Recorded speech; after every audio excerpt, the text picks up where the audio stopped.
power sector right in Nigeria. Are we on the slide, please? The main concept we are going to share for Nigeria on the issue of the power supply problem between electricity and economic development.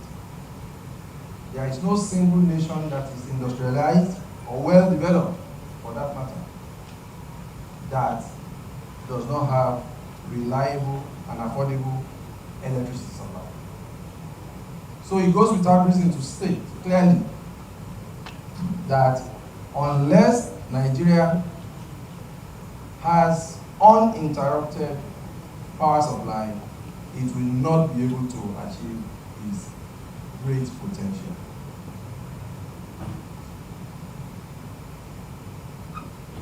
In 1972, 1st of April, April Fool's Day.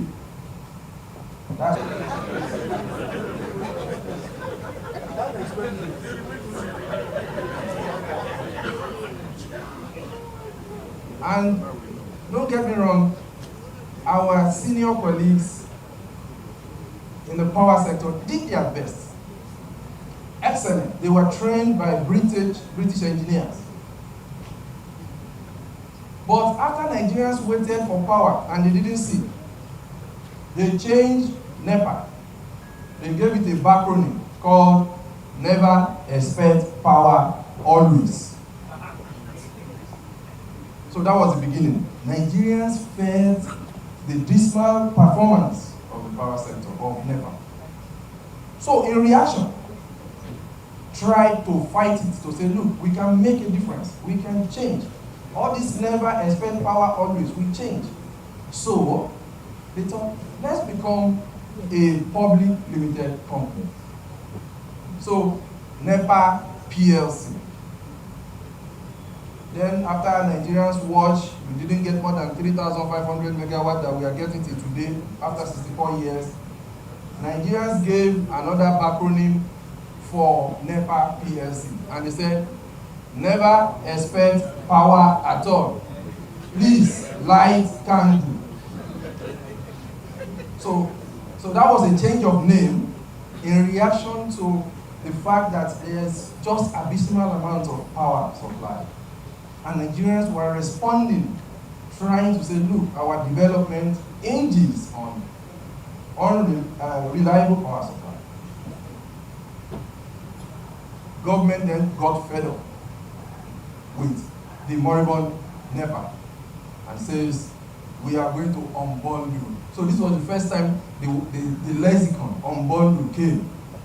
And they said, we are going to make them commercial and then privatize later. So government gave the name and changed the name, as if change of name can actually cause power to flow.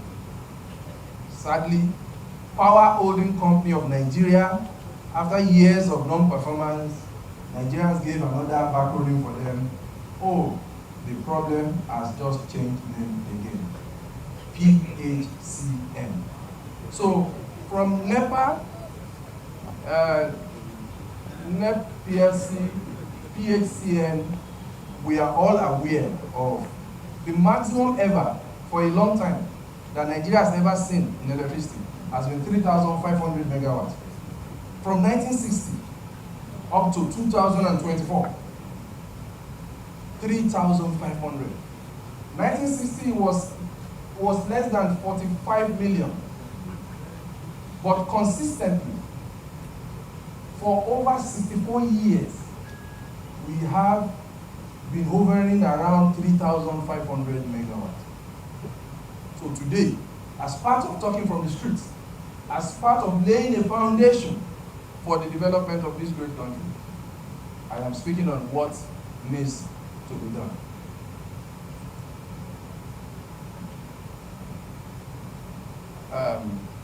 The very first slide, please kindly go to the beginning. I gave all of that unprepared because the slide didn't come up. So let's go back to the beginning, please. I have a dream That's not like Martin Luther King. I have a dream that Nigerian consumers of electricity, you and I, will have 30,000 megawatts of electricity available to us, 30% of which will be from renewables by the year 2030. And that's what I have titled Vision 30, 30, 30. 30,000 megawatts. So instead of the 3,500 we have today, which we have grid collapse every time, we will have 30,000 megawatts to start with. But 30% of them, of that portfolio, will be from renewable energy systems. So you will talk of mini grids, you will talk of solar, you will talk of wind, you will talk of biomass, landfill, photovoltaics, mini hydro. You will talk of all of those. Waste to power. You will also talk about gas to power, which we have in abundance. Next slide, please. But to do so, to get this unreliable, reliable power supply, we need three things. Somebody spoke about Singapore earlier here from this podium. Lee Kuan Yew saw Singapore in a particular state. And he said, let's make a change. What are the three things Lee Kuan Yew utilized? Those are the things you need for the power sector. Those are the things you need for any development of an economy. You need meritocracy, number one. Without meritocracy, there will be no power sector. Meritocracy is the first thing to change any economy, to revamp any system. More importantly, for power system, a complex subject, you need meritocracy. The second, pragmatism. Pragmatism. And the third, honesty. So this formula, meritocracy, pragmatism, and honesty, there are three important items of a power system that wants to succeed. Next slide, please. I'd like you to know the scale of problem in Nigeria. I'd like you to look at a small video. Can you play the small video, please? A short video presentation.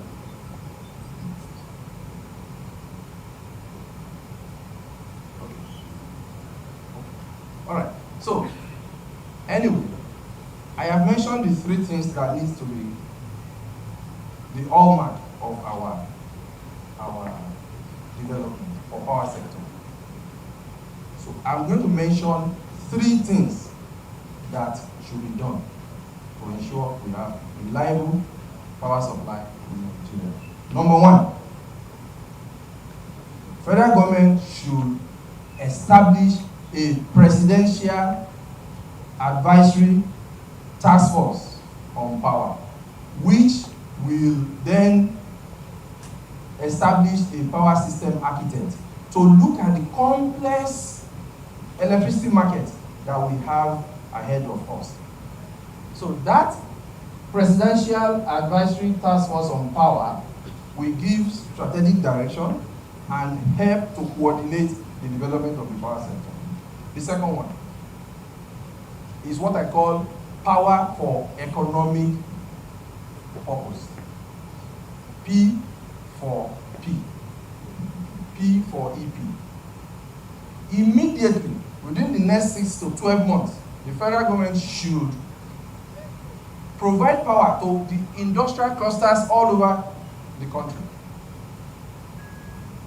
By giving power to the agro businesses, to the manufacturing sector, to oil and gas businesses, you are suddenly going to re-energize the economy. The third one, the Electricity Act, should be faithfully implemented. We've seen what happened in Aba with Geometry recently, where they built this independent power project. That's what will happen in Enugu, because they have now established their state electricity market. This is what will happen in Ekiti State and Ondo. I know other states are also coming behind. So from the presidential task force on power, to the industrialized, in every state, get the industries, get the industrial persons and power them. I've done the study, I've done the analysis for the entire nation, but I won't go into that now. I know exactly where these pockets are in every state, and what we are saying is that these people should be given this power first, while they leave the remaining 3,500 for us, so that we don't suffer than we are doing now. The last thing I want to say is that for these three items I've mentioned, the Presidential Task Force on Power, I know cost, but if I climb the train, it don't pass you. Travel around the world, now I found you. And if I catch the plane, it don't catch you. And I hope you gon' fly away today. I hope you gon' fly away today. But you don't say I fly. So no they detecting me, oh I'm calling. I did try, but you know they get to me, till I'm calling. You go like fly. I love me to spoil you with my money. You don't cover my head, oh. Bet you never met a girl, you go, I papa. And I will hold you down, no. Bet you never met a girl, you go, I papa. And I'ma hold you down, no. Hold you down with no excuse. Nobody be damn you. Bet you never met a girl, you go, I papa. And I'ma hold you down, no, down, no. American love. Anywhere you want to go, anywhere you want to go, and I'ma give you some Nigerian love. Carry you go Jalingo. Anywhere you want to go, anywhere you want to go. Hey, travel around the world, I know pass, but if I climb the train, it don't pass you. Travel around the world, now I found you, and if I catch you, plane, it don't catch you. And I hope you gon' fly away today.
Of this book.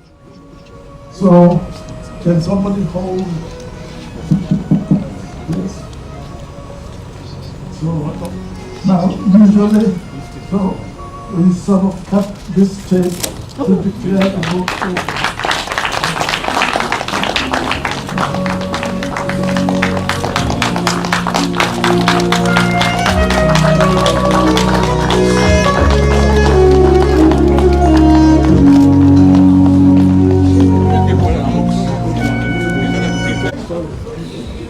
Hey, watch yours.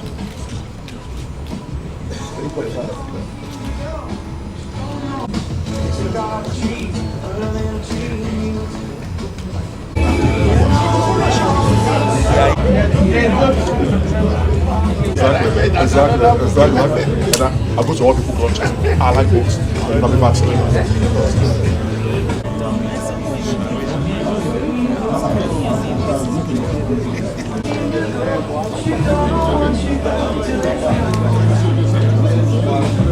Please can we put our hands together for our special guest of honor who is lecturing you. You're also a lecturer. Nobody has brought that to fore in law. And I have a personal story. You never get this kind of occasion much to pay tribute to General Gowon on a very personal story. Whatever I've become today, he has quite a role because I started life as a medical student, which is what my, you remember now, which is what my parents wanted me to do. And to change their mind, so there was one day in England, I thought of who could convince my late papa. And it was General, the one who was his boss. So we arranged a meeting. And he spoke to my dad about it. And said, well, let him do what he wants to do. Then again, you are an auditor. You're fine to be a killer. If this boy becomes a Dr. Killer, what do you think will happen? and that has changed the course of my career. Thank you very much. I mean, it hasn't gone badly so far. You remember the story? Conversation is Tinubunomics. And that means we're going to be discussing political economic terms. But because the author of today is a man of many parts, but also a man of communication and media, and because Dr. Renabati threw that in about social media regulation, I started the panel by asking, because this social media thing, you know, is one of the signs of our time. I think if centuries were to be labeled with one symbol, the past 50 years, well, 50 years from now and later on, this whole century, the sign will probably be the internet. That is the most unique thing we brought to fore. And I would like, just very shortly, before we go into the other thing, to hear what the panel think about the idea of regulating the social media. And I'll raise the view, my personal view, that is not necessary. It has a lot of problems it's bringing to us, but you know, the old rule, thou shalt not lie, is enough. There's no need to modify it. If anybody says something false, they're lying. I don't think we need any special thing, because while the social media thing is very, very assailable, it causes a lot of problems, we should be careful not to get into this mania of legislating more and more laws. But that is just me. I leave it to the panel. So let's start with Sam, since it's a media thing. You have the microphone. Yeah, thank you very much. The issue of social media regulation will continue to be with us so long as we have the people that Shoyinka describes as the rabbits or the scums of the internet. They will continue to be with us. The question is not whether we should regulate it. The question is whether we should prosecute the vermin in the internet. Somebody has started it, and I think we should borrow a lead from Baba Tunde Raji Fashola, who took one of them to court. And I learned that the person is even between his tail is between his legs now begging. Yes. That is the attitude we should take to it. But my other point about social media regulation has to do with the media establishment itself.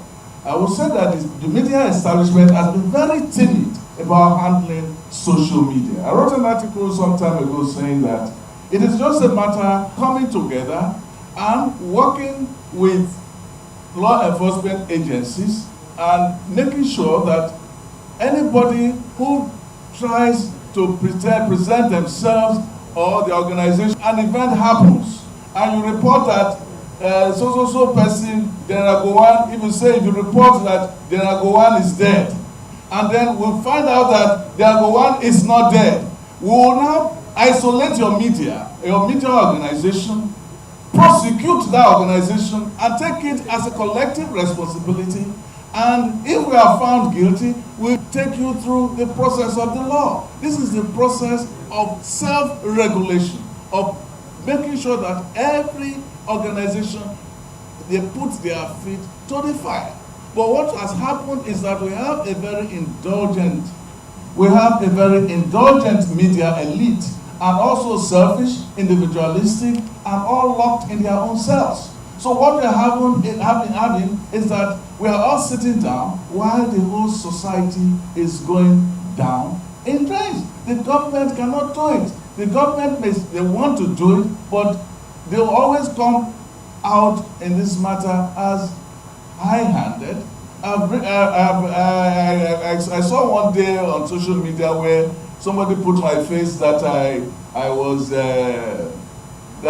sick of a particular ailment, and that they're using my face to come and sell a particular drug, and they sent it all over the internet. Sir, is that you? Did you authorize it? I said, I don't even know about this thing. When did I get sick with this illness that they said that I'm advertising a drug? You know, so things like that happen, and I wanted to do something about it, and somebody said, well, if you want to do something about it, you are going to fight from here till tomorrow, because there is no structure to even fight crime on the internet. Yeah, thank you very much for this opportunity.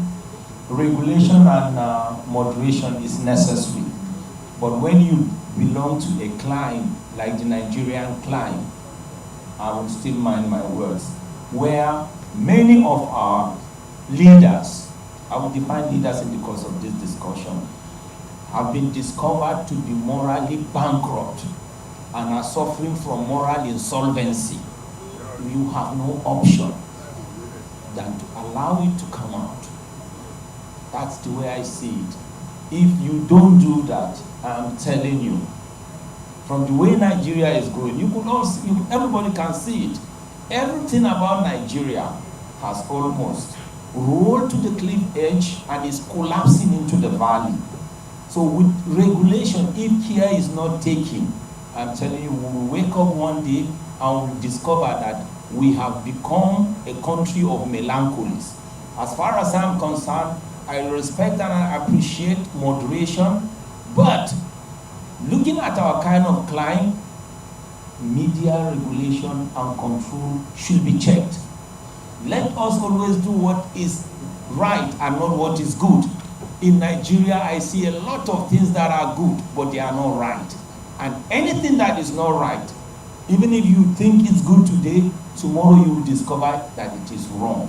But whatever is right, even if people don't see the goodness today, they will see the goodness tomorrow and the rightness tomorrow. Thank you. Dr. Yabuku will go. All right, thank you very much, Excellency, ladies and gentlemen. My position is very clear. I do not support social media regulation, straight up.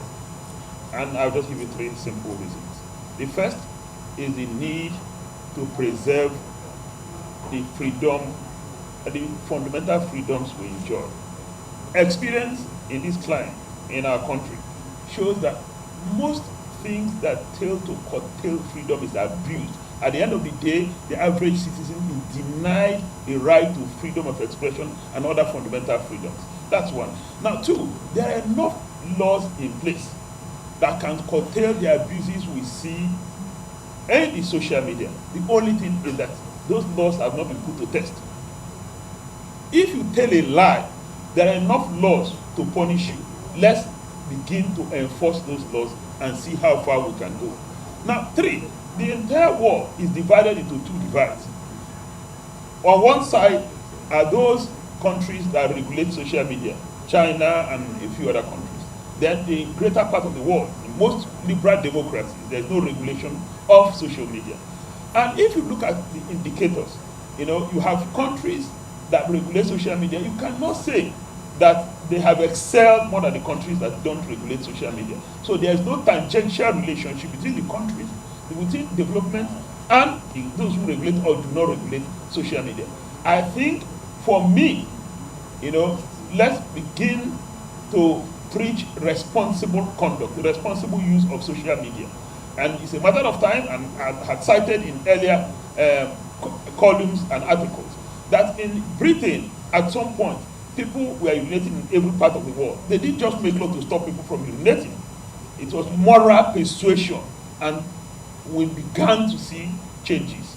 Thank you very much. Yes, please. It's actually just come to our attention that in Canada, the law on hate speech is being moderated, so that if you put up a post, even a past post, something that you posted before and it's deemed to be hate speech, you can be prosecuted for that. Now, of course, it's being presented as though it's a retroactive law. My understanding is that if you are instructed to take down something that is hate speech, and you refuse to do so, then you will be guilty of the offense. But I think that we can see from that in some countries, even the liberal democracies, the regulation of social media is on the cards.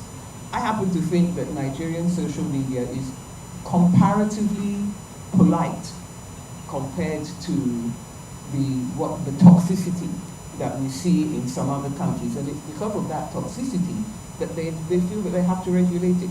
Of course, now that social media is being used to expose the horrors of the Israeli war on Gaza, suddenly the social media must be regulated and so on. Speaking for myself, there's nothing I put on social media that I can't say to your face. And somebody was recently telling me that, Ma, you should put your biography so that they disrespect and so on. I said, I don't come to Twitter for respect. I come to exchange views and so on. But of course, if all you have is vicious abuse, it says more about you, the vicious abuser, than it says about me. And I think that while, yes, people can be taken to court for telling lies and so on, we shouldn't close our eyes to the fact that some of these lies have traveled around the world 20 times, and they can set our country on fire. We shouldn't delude ourselves about it. I would like it if we could regulate ourselves, but we don't always do that. And we saw, even with this issue of the landmark demolition, that the initial post was, it wound people up, but in the end, it had come out that actually it wasn't as bad as presented. Because it was a business, it had a business effect, the rebuttal came quickly from the person himself. But in other cases, they can set the place on fire, and that's too bad for the rest of you who are burning. Thank you. Thank you very much. And that ask our panelists, and let's discuss it. It's today is the 8th of May, 21 days to 1 year in office. Can we talk of Tinubu economics, or if we're going to talk about it, how will you describe this concept, if such lexicon exists that has been invented? We have to admit it exists now, because we have to say it. Bala, you want to start that? No worries. You have the microphone. Yeah, thank you. As far as I'm concerned, the economy is not working. Nigerian economy is not in green. Nigerian economy is not in amber. Nigerian economy is in red. The only thing is, it is not yet in crimson. That is it. I have reasons. You want the other one? Yes, in a country where the monthly minimum wage of a citizen cannot buy a 50 kg bag of rice, that economy is in trouble. In a country where the minimum wage of citizens cannot buy a 50-liter diesel jerrycan of diesel, quote me that that country is in trouble. So we are living in a country where the variables are wrong. They are not working. We are on the wrong trajectory. I've analyzed it from an engineering perspective. We are wrong. I analyze it as a chartered accountant. We are wrong. I've analyzed it as a tax practitioner and a chartered tax analyst. Nigeria is on the wrong track. And we are talking about media moderation now. You are seeing a country where strategic industrial sectors are collapsing. Strategic domestic sectors are collapsing. Strategic commercial sectors are collapsing, and somebody will tell me the economy is working. The economy is not working. Okay. And we better get it right. You're talking about a country. You're talking about a country where between 1965 and 1989, the then generation of leaders that we felt were illiterate conceived the idea of having at least 4 refineries. As a practicing petroleum engineer and a gas engineer from 1990 to now 2024, you're talking about 34 good years. The generation of leaders that we have didn't deem it fit to maintain what they inherited. They didn't deem it fit to construct a single refinery. Do you expect anybody to tell you that we're going to run into energy crisis? You don't need anybody to tell you that we're going to run into energy crisis. Look at the institutional investors that are in Nigeria, especially the multinational companies.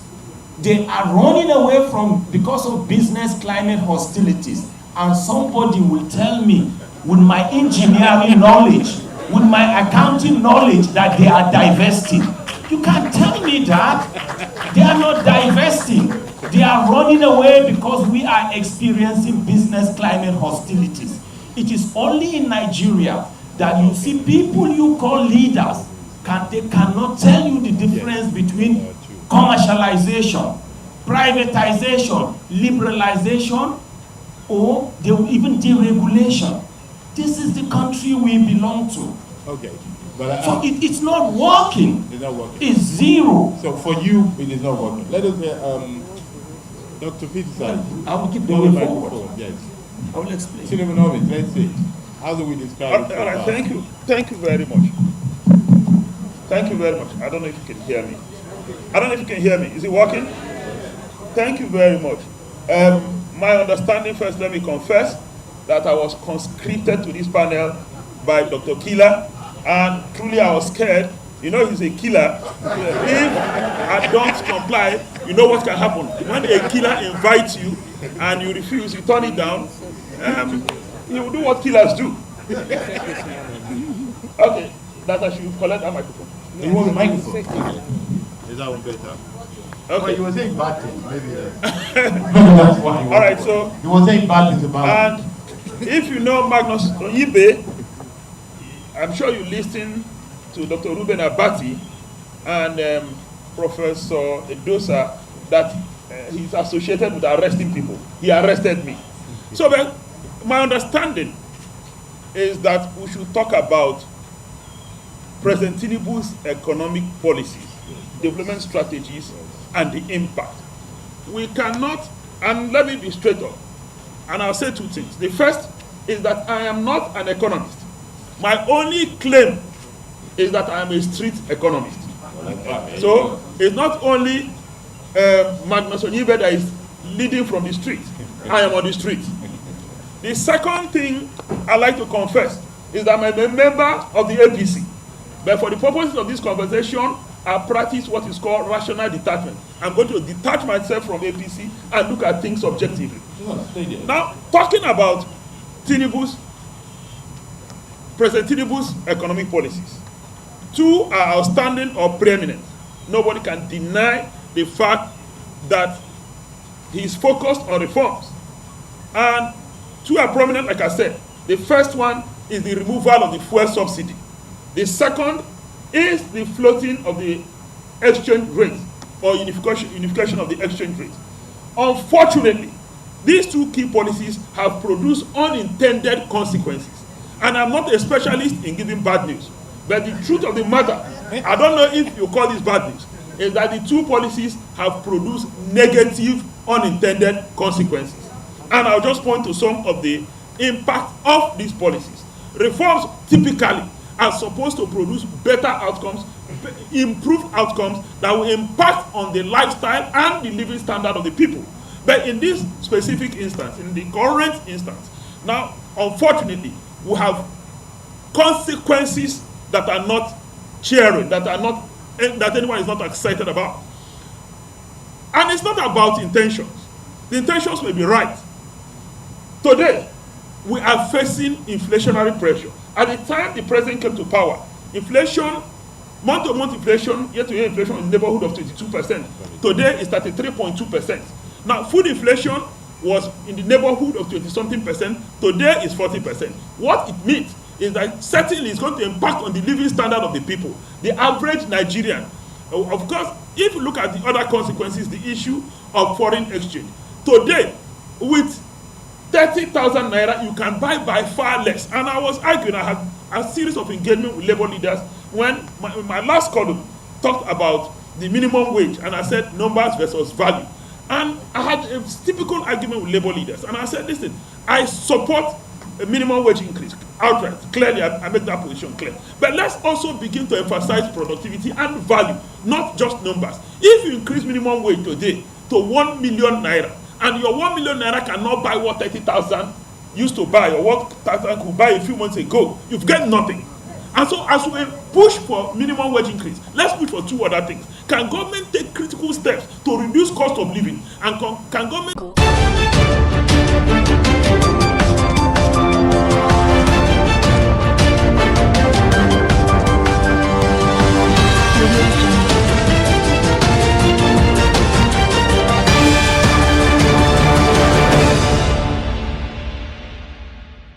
Hello and welcome to Biscon TV News. I am Jones Hussein. First, the headline stories. Senate President's aide petitions IGP over alleged hacking and defamation. President Tinubu shifts focus from Kaduna to Benue amidst escalating violence. In business, Naira soars, external reserve drops amid global oil appreciation. In foreign news, President Trump signs order confirming parts of UK-US tariff deal. And in sports, Eagles can still qualify for 2026 World Cup. Sheu Diko. Now, the news in detail. Former Delta State Commissioner and Senate President's aide, Kenny Okolugbo, has petitioned the Inspector General of Police, IGP, over what he calls a coordinated cyber attack and defamation campaign against him. Okolugbo alleges his verified X account was hacked and used to post fake statements, which were later amplified by influencers Tunde Ednat, Rufai Oseni, and Adeola Fayehun, who allegedly added false claims of voice cloning and secret meetings in London. He linked the smear campaign to ongoing allegations by Senator Natasha Akpoti-Uduaghan, claiming the influencers' narratives were never in the original hacked post, suggesting a deliberate effort to damage his reputation. Okolugbo is calling for urgent police action to unmask those behind the attack and clear his name. President Bola Ahmed Tinubu has postponed his scheduled visit to Kaduna State and would instead travel to Benue State on Wednesday, June 18, following a deadly attack in the Yelawata community of Goma local government area. At least 150 people, mostly displaced persons sheltering in a market, were reportedly killed by gunmen believed to be herders. Homes and vital food reserves, including rice and yam harvests, were also destroyed. Condemning the senseless bloodletting, President Tinubu directed immediate military reinforcements to the region and tasked security agencies with identifying and prosecuting those responsible. Secretary to the government of the Federation, George Akume, himself a former governor of the state, praised the president's rapid intervention and reaffirmed the government's resolve to restore peace. Tinubu would meet with traditional rulers, community leaders, and youth groups in a town hall aimed at finding long-term solutions to the ongoing violence. Former Senate President David Mark has raised serious concerns over the continued killing of innocent people in Benue State. His reaction follows the recent tragic events in Goma local government area, where over 200 people reportedly lost their lives in a waste of violent attacks. The incident has left many communities in mourning, with survivors still struggling to understand why such brutality persists. Mark expressed deep pain and sadness at the killings and warned that if urgent steps were not taken to restore peace and security, the situation could escalate beyond control. He emphasized that the patience of the people was wearing thin, and if nothing was done soon, residents might be forced to take matters into their own hands to protect themselves and their families. He noted that self-defense could become a last resort for many if the government failed to intervene. A break here for business news.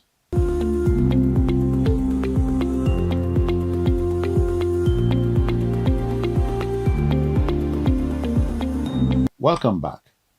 In business, let us tell you that the Naira strengthened further on Monday, closing at 1,544.62 to the US dollar, up by 0.3% from Friday's rate of 1,549.35 at the Nigerian Foreign Exchange Market (NFEM). This is according to data published by the Central Bank of Nigeria (CBN). However, despite the recent appreciation in global oil prices, Nigeria's external reserves dropped slightly to $37.93 billion as of June 13, 2025, down from $38.02 billion recorded on June 11, 2024, the CBN data showed. According to a report available, Brent crude saw a sharp 11.67 week-on-week increase last week, its largest weekly gain in years, closing at $74.23 to the barrel. This rebound narrowed Brent's year-to-date loss to 0.55% compared to 10.95% the previous week. The average price of Brent in 2025 now stands at $75.08 per barrel, reflecting a 5.98% decline from the 2024 average of $79.86 per barrel. Another break here for foreign news.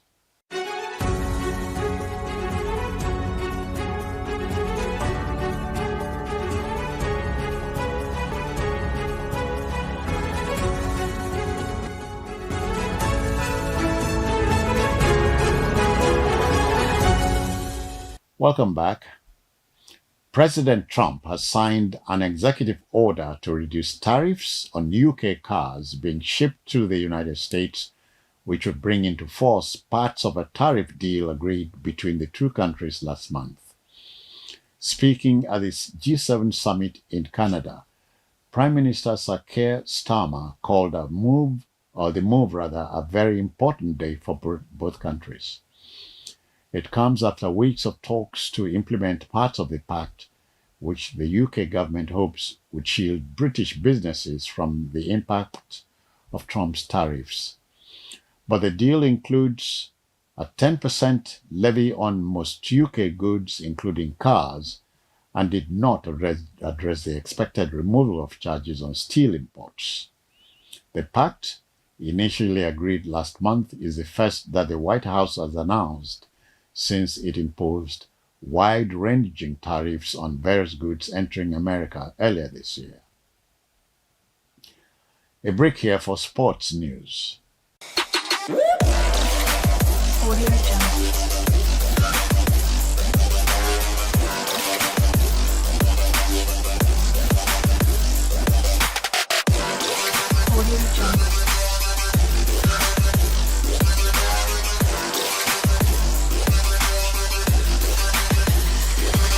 Welcome back. In sports, the chairman of the Interim Management Committee of the Nigeria Professional Football League, Shehu Diko, has expressed confidence that the Super Eagles still had a realistic path to qualify for the 2026 World Cup, despite their current struggles in the qualifying series. Nigeria currently sits in fourth place in Group C of the African qualifiers, with just 3 points from 4 matches. The team's disappointing results, including recent draws against South Africa and Benin Republic, have left many fans concerned about their qualification hopes. However, Diko believes the situation is far from hopeless. Speaking in an interview, Diko pointed out that there are still 4 games to be played in the qualifiers, and stressed that much can change before the end of the campaign. Diko also mentioned the ongoing controversy surrounding South Africa's use of Teboho Mokoena in a match against Lesotho, despite the player reportedly being suspended due to card accumulation. if FIFA finds South Africa guilty and deducts points, it could significantly alter the standings in Nigeria's favor. And lastly, a break for entertainment news.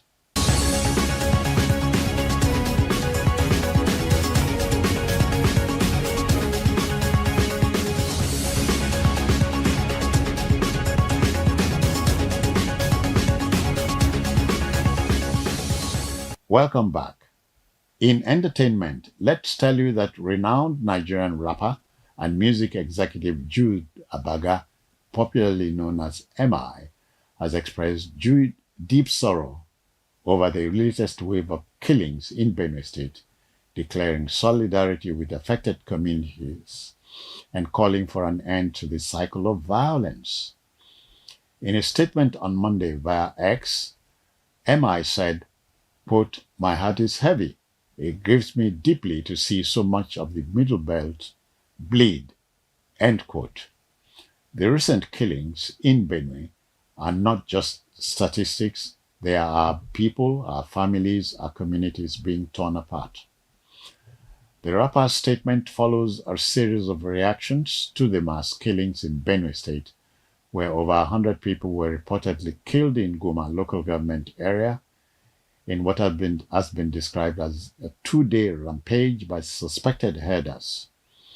Local leaders claim the actual death toll may be much higher, with entire families wiped out and some victims reportedly being burnt alive. That's it for now on Biscon TV News, compiled and produced by Joseph Ohize. I am Jones Hussein. Many thanks for watching.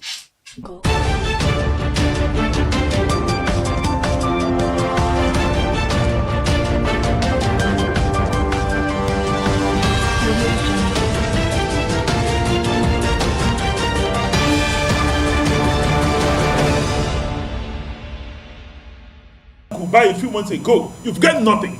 And so as we push for minimum wage increase, let's push for two other things. Can government take critical steps to reduce cost of living? And can government take other steps to enhance productivity? Let's our productivity per unit justify the increase in minimum wage. If we don't do that, we'll have cyclic inflation and we'll continue to be on the same spot without making any progress. Meanwhile, we're talking about numbers but not values. So on the Tinubu tobonomics, let me take the word of let me take the word of Magnus Oyibe. You know, he's been credited with the capacity to coin wealth. Who have challenges? That's the truth. The policies are producing unintended consequences. And like I said, it's not about nobility of intentions. Yes. Perhaps the conception, the implementation, or the execution, there's something we're not getting right. We need to review it. It's not enough to buy ideas or pick up ideas, hook, line, and sinker. We should also look at the context. Every policy policy can be efficient dependent on the context. The context might change. If we execute a policy in Singapore and execute the same policy in Nigeria, they are certainly not going to produce the same effect. They're not going to produce the same impact. And so, in summary, because I know that other panelists have contributions to make, my position is that the intentions may be good, but it is not producing desired positive results. Let's review the economic policies and make it fit for purpose. Thank you very much. Yes.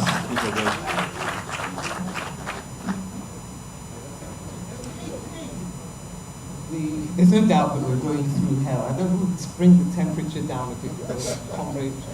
It's so heated, and I, if we have a lot of heat, we also need some light.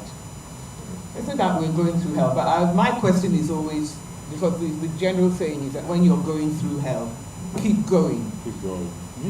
But my question always is, are we going through it, or are we going deeper into it? And the story is that we are going through it, that the sunlit uplands are there. And when Magnus invited me onto this panel, I said that for me, I don't know what Tinubunomics is. I can pronounce it, which is unlike many other people. Yeah? But you now understand. I can pronounce Tinubunomics, but I don't know what it is. And I'm not an economist. So I guess that I'm here to be the Well, you're a idiot street member of. economist. Does it I'm affect no, I'm not even a street economist. I'm here to be the idiot member of the public Of the who is at public. the receiving end of Tinubunomics and any other economic. I'm not sure that actually we've got to a stage where we can call anything Tinubunomics. We're only a year into experiencing whatever it is that the president is doing, and I don't know whether it will amount to a theory. But I will say this, that there are two things that I want to say, and I'm repeating myself. But we don't want to be trudging through hell and thinking that we're all trudging through it together, and then we see that some other people who have said, okay, you go on ahead, we are following behind you, and then we discover that they actually have a private jet to parachute them out of the hell that we are going through. And that's why, to me, I want to see my leaders suffering with me and giving up something. We're not seeing that. The other thing is that if you're going to throw me out of the window, you have to put a cushion down before you throw me out of the window. Not after you have thrown me out. They say, that cushion, let me come and find it for you.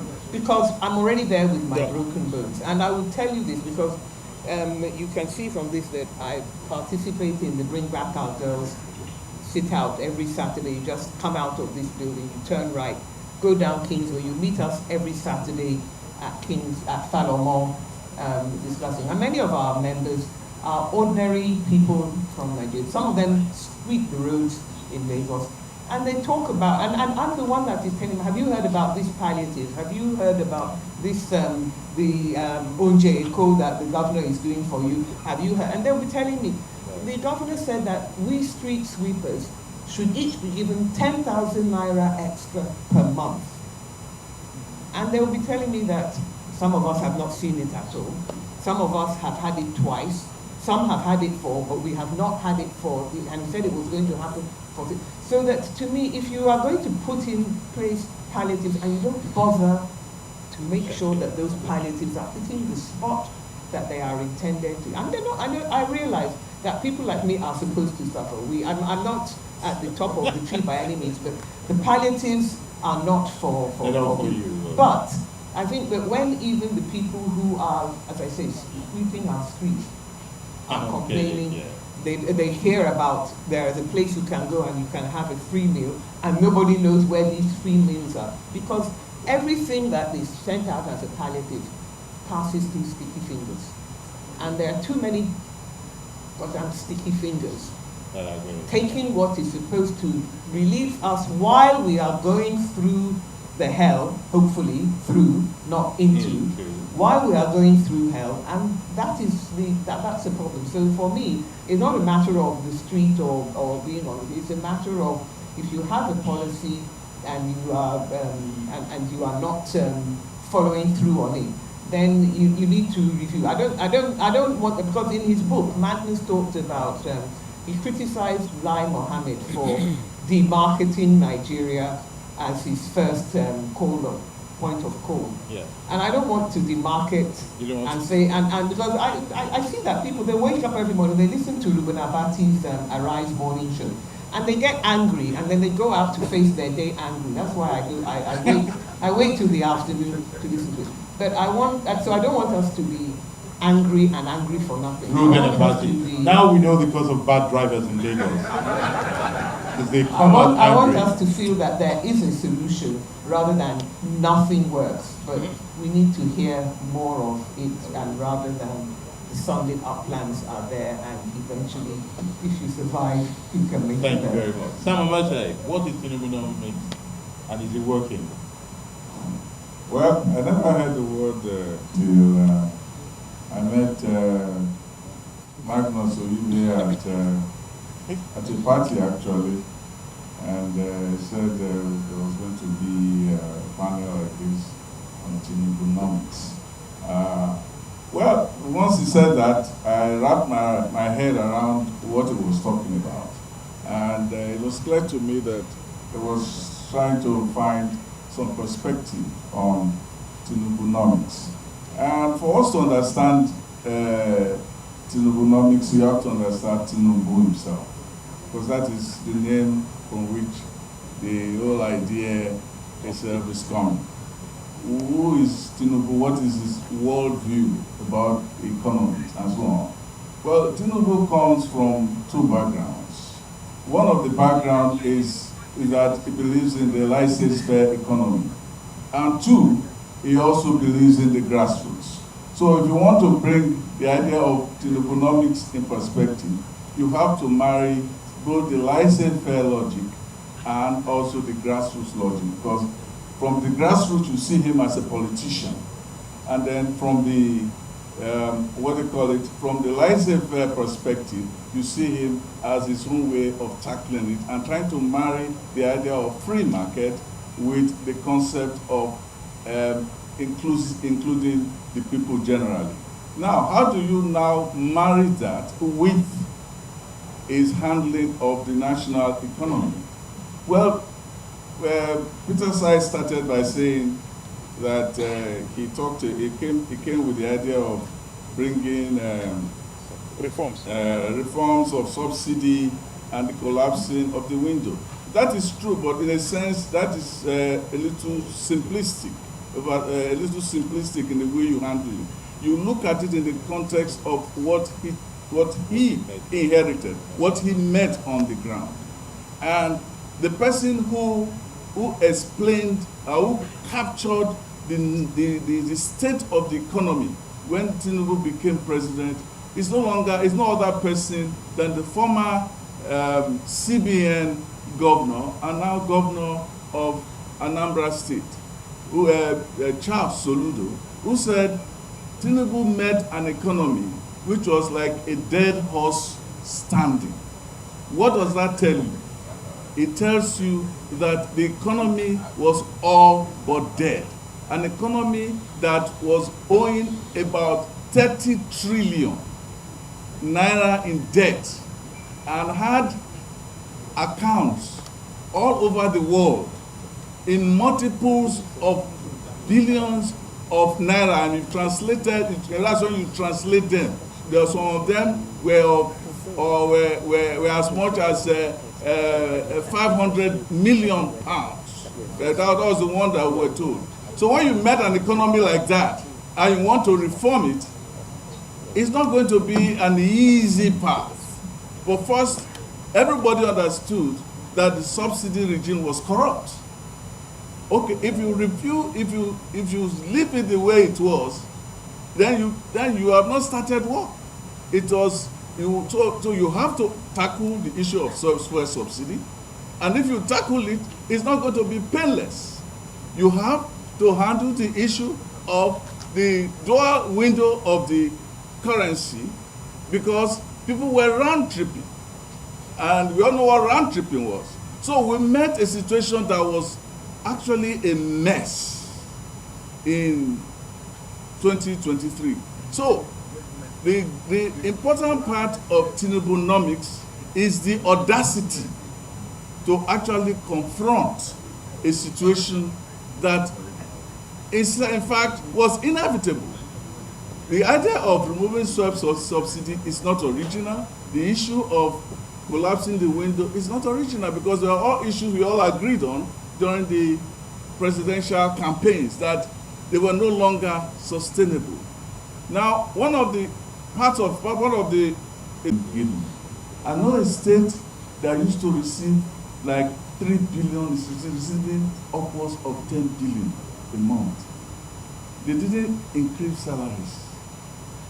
They have not done much in terms of palliatives as a consequence of the increase in the allocations. That was why at one time the president spoke with the governors. He said, spend the money, don't spend the people. He told them that. But we have a system in which we always focus on the center and not on the federation. And yes, we always talk about fiscal federalism and all of that. So we are going through a situation in which the policy reforms are actually inevitable if we're not going to be not just a dead horse standing, but a dead horse buried. So that was the situation. That's the crimson color. That whatever the color, whatever the crimson. When the dead horse is buried, it has no color. It has no existence at all.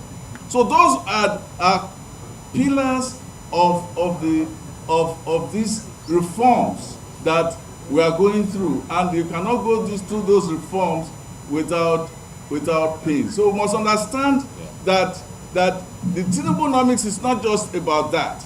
The Tinubunomics is also about trying to handle power. It's also about trying to make sure we have great infrastructure. A lot of fight is going on over the Lagos-Calabar road, where some people are more interested in whether it comes from Calabar to Lagos or of Lagos to Calabar, and not whether the road is there and is going on. Whether it is politics or 2027 they are interested in, or whether it is ethnic catcalls that they are mounting and so on. You know, the infrastructure is an important part of that vision. Agriculture is also part of that vision. So many acres of land have been in Jigawa, in Kebbi, and so on, have already been dedicated, and farming works are going on. So we have to look at all of that before we understand what Tinubunomics is man, but who has a laissez-faire perspective to the economic revival of the country.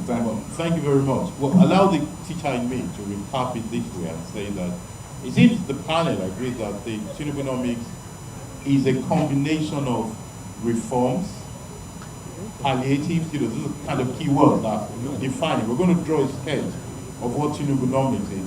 It's reforms, it's palliative, it's infrastructure. That is not working, says Balazaka. Yes, that's the point.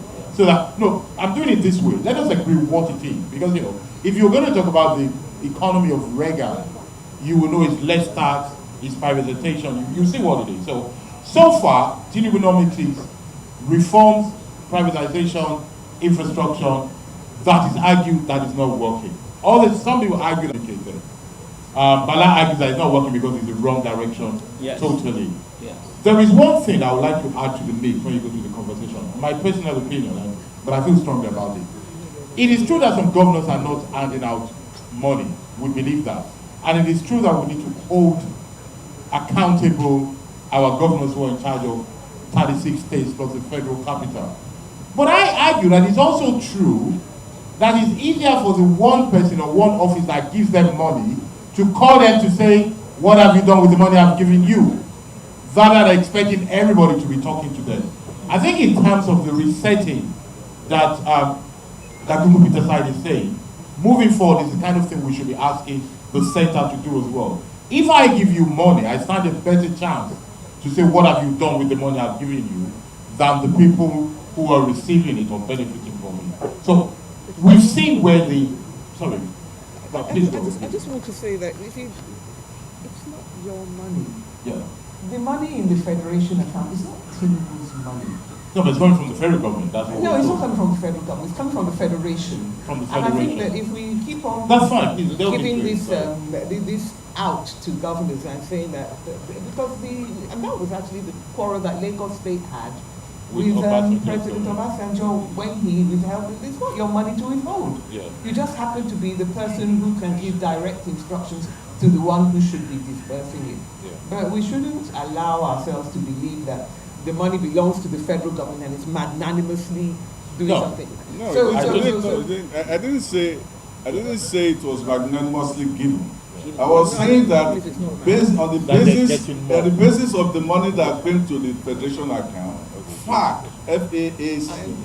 distributed this money on a certain on a designated formula to all the states.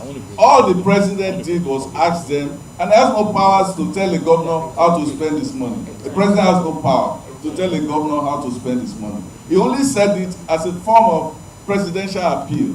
Said, spend the money, don't spend the people. Well, the book that has brought us together is called Leading from the Street. So, well, it's not exactly a street; it's a hall. I think it would be a good time to hear some people's comments or questions. Don't speak like that. Make it shorter. Please. Yes. And it is not enough for us to make a definitive assessment of the performance of the economy. No. And so we're going to just work with the indicators. And for me, it's important we clear this. So we can't make definitive comments on the state of the economy. This is just the first of 4 years. But the indicators is what we are tackling. The indicators are not looking very good. I don't want to use ballast, red, amber, and crimson. And crimson. No. Yeah. Thank you very much. Thank you very much.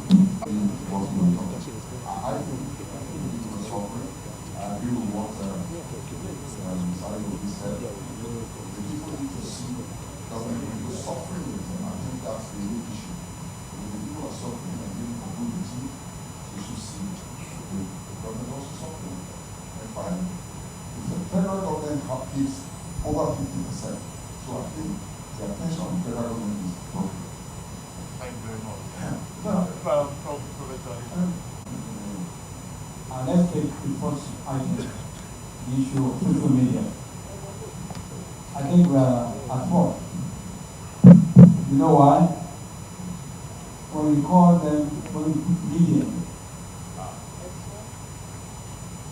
the owner of Facebook came to this country some years ago. At that point, we asked him, "You practice journalism?" He answered, "Thank you." He said, "No. What do you practice?" Because it's providing platform for people to disseminate information as fast as possible at no cost.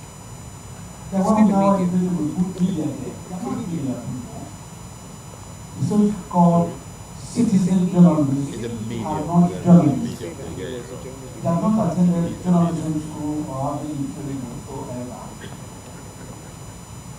What I call them information traffickers. They traffic with falsehood and fake news. So we should not be calling them social media, social platform. What should we call them, bro? Information traffickers or social platform. Not social media.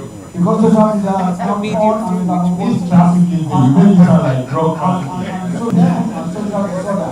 There was that drug trafficking. They are social I know. information traffickers. And it's challenging for the mainstream media to wake up on the summer and make sure the challenge the thing. How can But bro, this mainstream media, don't remember. Sir. I intend to disagree with you a little bit. No problem, Prof. The economy is in red. But thank God it's not in infrared. No problem. Yes, it's not infrared, it's still red. And I agree with Sam also. In order to understand Tinubu, we must understand Tinubu himself. And from our perspective, I see the man as a high risk taker. And you see him as a high risk taker for the benefit of all. It then means that it's premature for us to judge him. We listen to the submission of two former central banks governors, Soludo and Sanusi. He said the man inherited empty. So we should see the robotics to be on the continuum, and it's premature. Let's give him at least 1 year to get us to where we are going. We just bought Bacola, and we bought it right here. How much? 2,000 naira.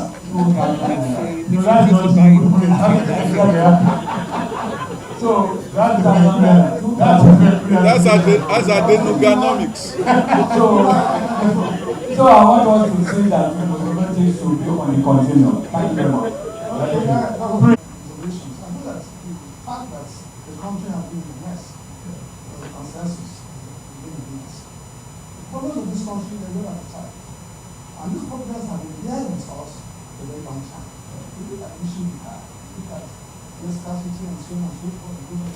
And 70s, it's been there. And so we have to begin to ask ourselves, so what is this to move forward? This is what is most important. And so we have to revisit, how do we allocate an incentive system to so how do we use resources? Look, we are discussing this. Look at the controversy, the cost. It is clear to us that what we have today is not working. So it's not working, then something must be change. We have years government and which abuse it and so on and so forth. We cannot be trying it. Because I think that we need to revisit, we need to look at structure and stuff. If we are going to get out of the rules, this is very important. Where we are, we've been there for a long time. And we will not get out from this. We have to build structure. We cannot begin to configure it and then get it. We need to build that structure. Thank you very much. Prince, yes. I spoke with him earlier on and I said, I go to church, I attend church every Wednesday morning. So I have prayed for you, Magnus. May God continue to help you. Really, I'm proud. I know I'm speaking the minds of some of your colleagues. When I saw this, in fact, I invited myself. Well done, Magnus. Now, my pastor says, just give the government one more year. We're praying that things get better than that. But I think just let's say a year, get things sorted out. Well, thank you very much. And my line of work and the space and industry that I work, I've had the privilege of experiencing the powerful impact that compliance has in the success of any business or any venture. So, and I've also had the privilege of reading the book, and one thing that struck me as a millennial is that we lack a serious compliance structure in our companies. So I want to put this to the panel, I want to ask the panel what they think about the role of compliance in government and in regards to fostering accountability, so that the people that we put in there, we know that they're acting in our best interest. How can we strengthen our compliance structure and be curious to? Well, this is a gender balance question.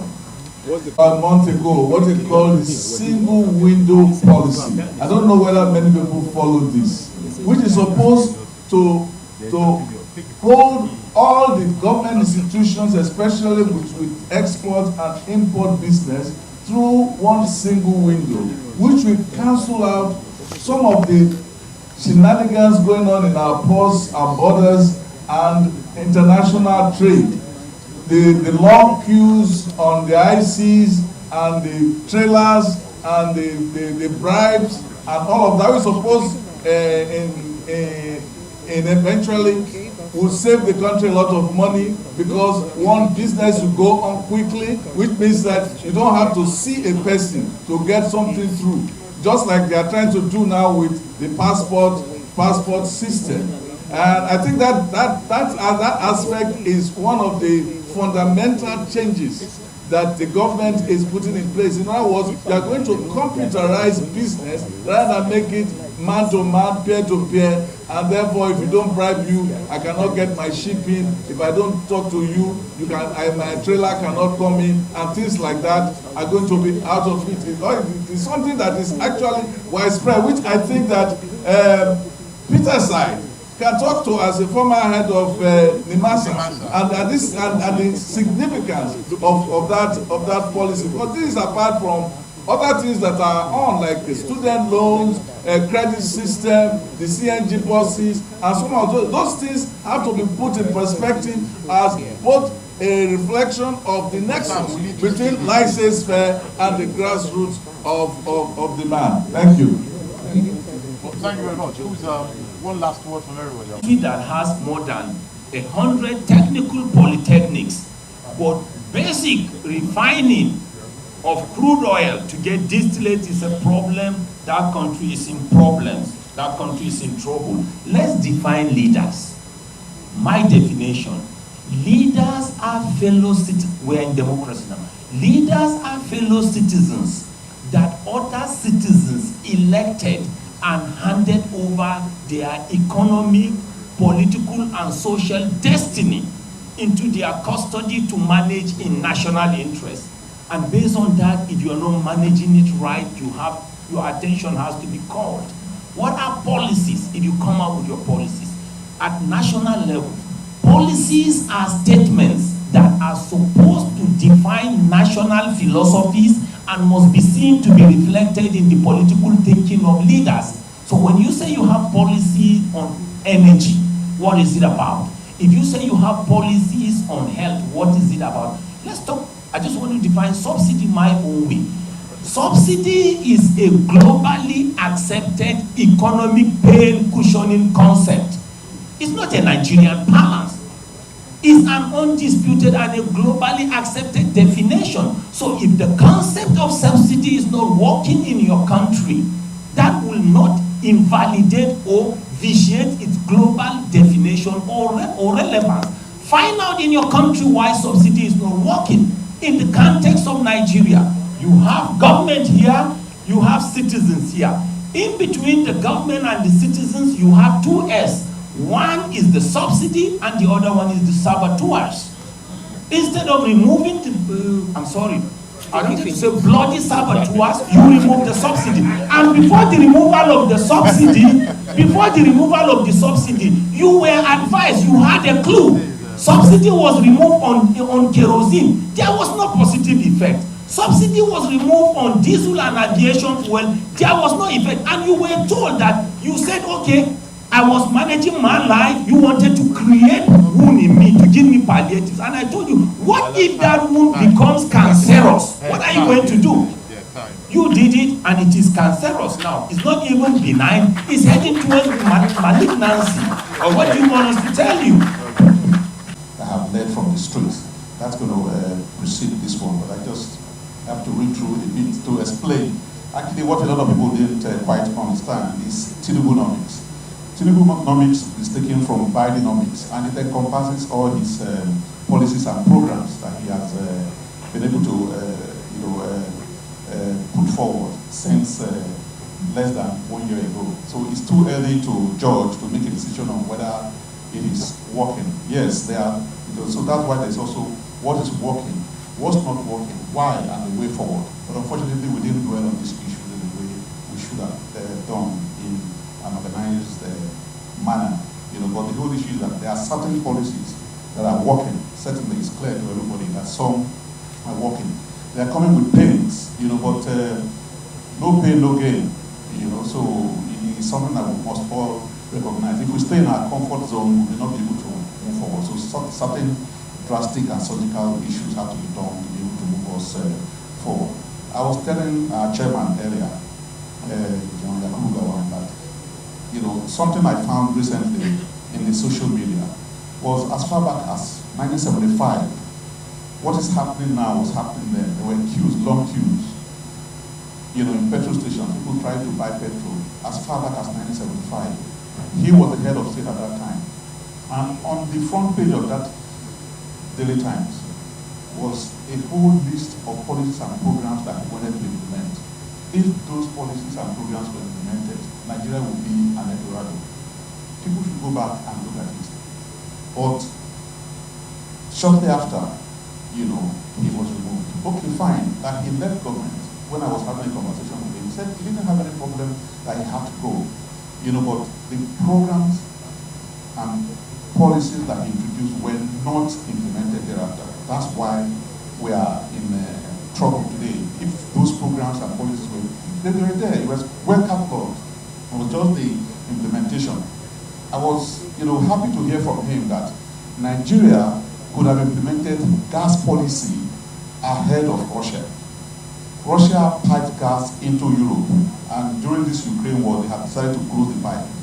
The government of Nigeria, that has more gas than petrol, could have been the one that piped gas to Europe ahead of Russia. Can you beat that? Those were, so we have leaders who had the ideas, and unfortunately, they did not go through the gestation period. So right now, we're going through a similar situation.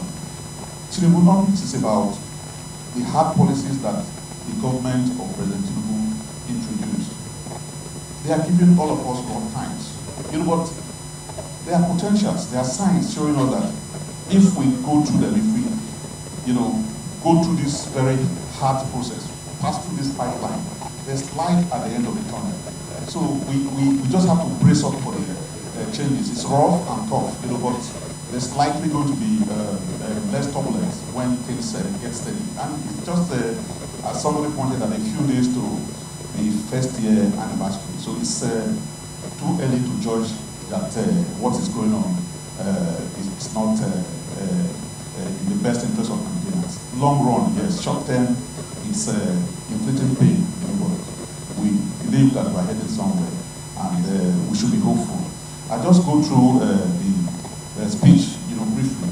A warm welcome to all the dignitaries and guests gathered here today. Your presence underscores the significance of this momentous occasion. The launch of Leading from the Streets media interventions by a public intellectual 1999 to 2019. As we gather here, it's fitting to reflect on a pivotal moment in American history when John F. Kennedy delivered his iconic inaugural speech. Ask not what your country can do for you, but what you can do for your country. These words stirred the American people, igniting the spirit of civic duty and responsibility. Kennedy's call to action transcended his time, inspiring generations to contribute to the greater good. His message resonates deeply, reminding us that leadership isn't confined to the halls of power. It's a mantle we all carry. Today we find ourselves at a similar crossroads in Nigeria. Like the America of Kennedy's era, we face challenges that demand collective action and sacrifice. Yet amidst these challenges lies immense opportunity. Leading from the Streets embodies the ethos of Kennedy's speech, urging us to recognize our inherent leadership and responsibility.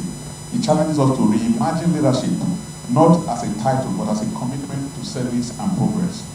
Just as Kennedy called on Americans to serve their country, this book calls on all Nigerians to contribute to our nation's development. It empowers individuals from all walks of life to make a difference, from artisans to professionals, from clergy to coaches. By harnessing the collective power of individual actions, we can effect meaningful change, whether it's supporting local industries, combating corruption, or championing good governance. Each of us has a role to play. Leading from the Street serves as a rallying cry for a new era of leadership, one where the boundaries between leaders and the led blur, and where the pursuit of the common good unites us all. It's a testament to the belief that true progress is not the sole responsibility of those in authority, but the collective effort of every citizen. This work is a chronicle of Nigeria's journey through the lens of its media landscape. Within its pages lie the narrative of our triumphs and tribulations, the echoes of our successes and failures, and the reflections of our collective psyche. From the tumultuous world of politics to the intricate web of banking, this book lays bare the dynamism of Nigerian society. As I reflect on the decades encapsulated within these pages, I am reminded of the resilience of our people, the vibrancy of our culture, and the untapped potentials that lie within our grasp. But alongside these glimmers of hope, there are also stark reminders of the challenges that continue to beset us. Leading from the Streets serve not only as a mirror reflecting how far we have come, but also a clarion call for the work that still needs to be done. It is my sincere hope that through the insights shared within this book, we can chart a course towards a more equitable, just, and prosperous Nigeria for generations to come. In essence, Leading from the Streets also eliminates the extraordinary contributions of ordinary Nigerians who led from the grassroots, shaping narratives, policies, and ultimately the course of history without wielding official titles or holding governments accountable. As I said, I'm going to skim through because we're going to be giving awards to 6 Nigerians who have led from the streets in their special ways, and they have been able to make a difference. But we're also, saying that apart from what these people have done, the other people in other sectors of the economy should also do well to contribute in their own little ways so that this country can become a better place for all of us. I feel the pain of Balazaka. It's a voice from the street, but as I said, if you have an injury, let's say you have a broken bone, for instance, if you don't tell the bone healer exactly where it hurts you so that the proper treatment can be applied, the bones will not heal well. So, you bear the pain so that you can get better healing. As Sam Marshall pointed out, the present government inherited a very bad economy, and they're just trying to patch things up, which is why we're going through these bumps. Hopefully there'll be some cruising in the future. On that note, I'd like to say very thank you to the eminent people who have raised this occasion, especially John Ayakubugo, who's like a father to me and has been very supportive. Thank you very much. I am that one of us is here putting this together. When I sent a message to him, thank you very much, Magnus, for doing this, and you kept at it for a long time. You've not deviated. We're behind you. So I'm here as a friend, as a colleague. We cannot say, how can I put the figure? But we are not here. No, I'll say, on behalf of our colleagues, when I heard that you were MC, I said, beautiful, I mean, well done. I'll have all our friends here. I see why the language are here. Did I not hear that Ruth is also here in the audience? Okay, my Sienna over here. Inseparable pair. My reporters have been filling me in right from the church, sending me text messages. But let me say this. I'll launch this with 1 million. Thank you, Bisi. That is really encouraging coming from the fellow colleague. Any more launches? Yes, killer, you must kill. This is your profession. And I think no amount of money we can give him to the launch will be enough. So let's give a lot of it as much as we can. I will, without asking for the price, pay 10 times what it is, and I'll get 20 copies.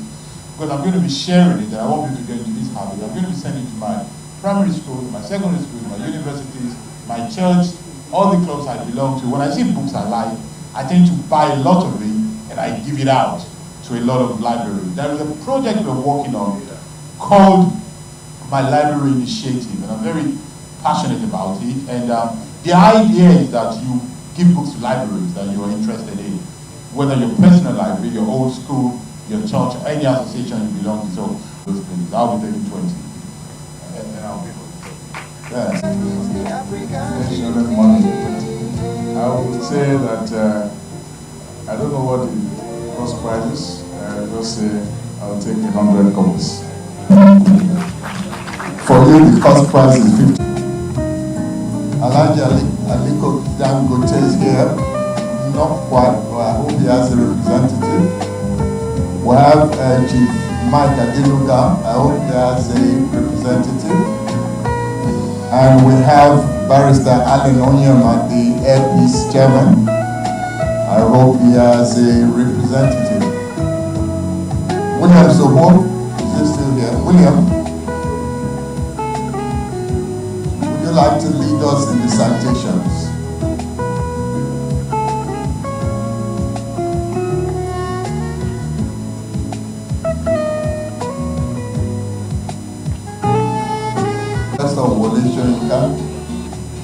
Is the representative here, please? Please give her put your hands together for the representative of Professor Wolishenka, who is going to receive the award on his behalf. Nigerian Civil War that raged from 1967 to 1970, claiming an estimated 1 million Nigerian lives, he penned an article during the opposing factions to refrain from the conflict. However, his play went unheeded, instead meant Biafra. While federal troops and Biafran army aimed their weapons at each other, Professor Shoyinka languished in jail. By the time the gunfire ceased, Nigeria had lost over 1 million lives and endured extensive infrastructure damage, particularly in the southeastern region, from which it has yet to fully recover. So the calamity which the playwright sought to prevent through his writing and publishing efforts education. Professor Shenka could have capitalized on his post-war popularity to venture into politics, akin to his fellow educator Walimu Julius Nyerere, who served as president of Tanzania from 1964 to 1985, starting his career as a teacher and activist. However, he opted against this path to leadership, steadfastly maintaining his role as a street-level advocate. In his indomitable spirit of wielding the pen as a weapon, Professor Shoyinka has continued to inspire the new generation. For this reason, he deserves recognition as a paragon of leading from the streets, hence the honor of this award. The award for Professor Shoyinka will be taken by Ayola Motola. Please could you go to...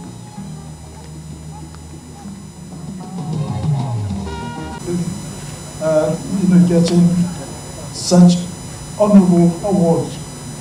He was the first to get the award, and now this is another award, and I'm sure he's gotten quite a lot. I was looking forward to seeing him here so that we can continue our relationship. As you know, he was my special guest for many years.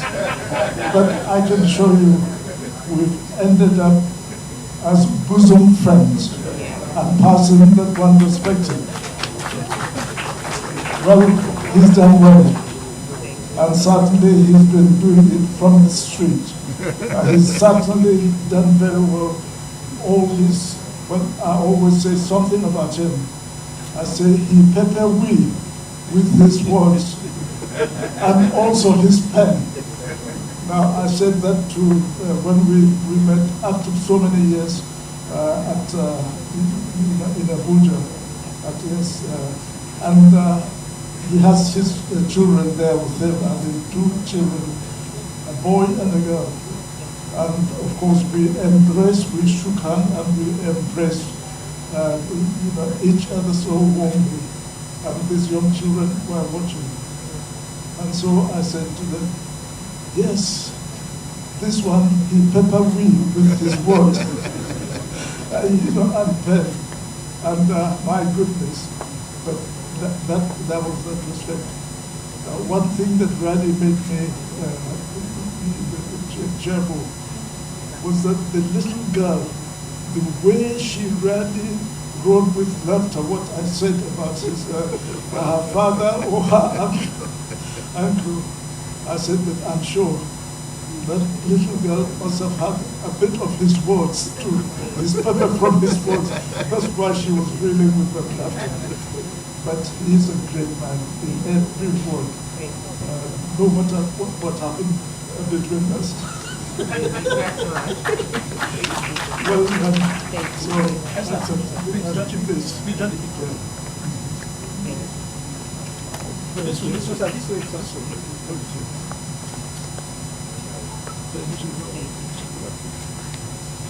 the other thing is that we should have right here.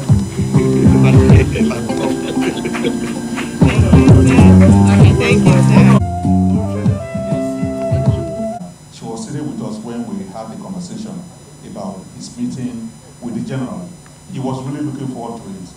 And when he told me that he had an ask to grind with the general, I said to him, has that not been resolved? He said no, that the general made a statement during a World Foundation event that he didn't give him the credit. And when I reported back to Prof, he was very excited after I talked to the general. So we're looking forward to all of this. And the young man, R. Biscon, who was here earlier, who had written a letter to the general with respect to young man at that time. He was 17, yes. He was 17 at that time, but he's 74 now. Was here to also be engaged in this historic meeting between the professor and the general and himself. It's Auntie Julie Coker here that actually brought that to my notice, and we had to invite RA. So, but unfortunately, the RA is not here now. Also, I just noticed that the citation for the various individuals are quite long, and we don't want the general to be sitting for too long. So, some of the people who are going to receive the awards are already very well known. So, we're just going to skip through all that as well. Just mention them so that they can receive the award. Some of the people who came to receive the award on behalf of their bosses have left. There's Tony, who was to receive on behalf of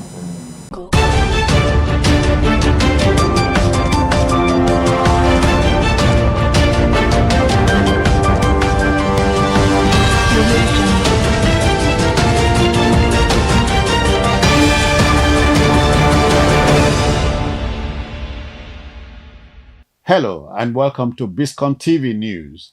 I am Jones Hussein. First, the headline stories. Senate President's aide petitions IGP over alleged hacking and defamation. President Tinubu shifts focus from Kaduna to Benue amidst escalating violence. In business, Naira soars, external reserve drops amid global oil appreciation. In foreign news, President Trump signs order confirming parts of UK-US tariff deal. And in sports, Eagles can still qualify for 2026 World Cup. Sheo Diko.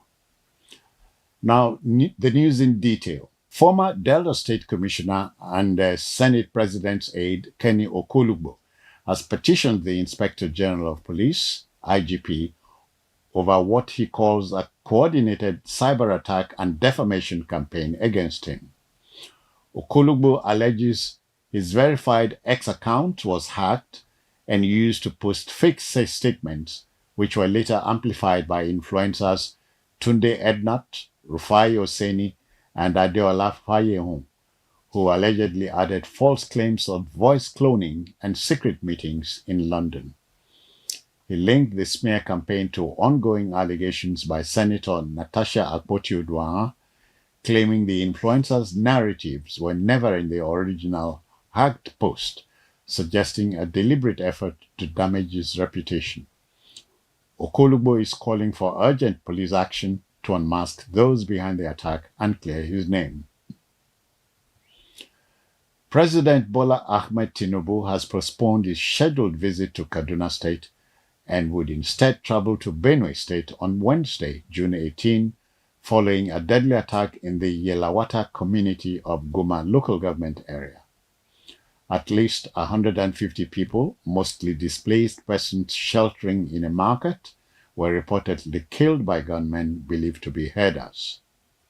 Homes and vital food reserves, including rice and yam harvests, were also destroyed.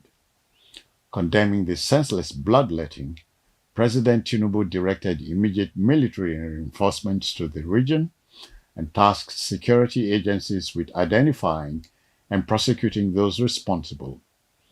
Secretary to the government of the Federation, George Akume, himself a former governor of the state, praised the president's rapid intervention and reaffirmed the government's resolve to restore peace. Tinubu would meet with traditional rulers, community leaders, and youth groups in a town hall aimed at finding long-term solutions to the ongoing violence. Former Senate President David Mark has raised serious concerns over the continued killing of innocent people in Benue State. His reaction follows the recent tragic events in Guma local government area, where over 200 people reportedly lost their lives in a waste of violent attacks.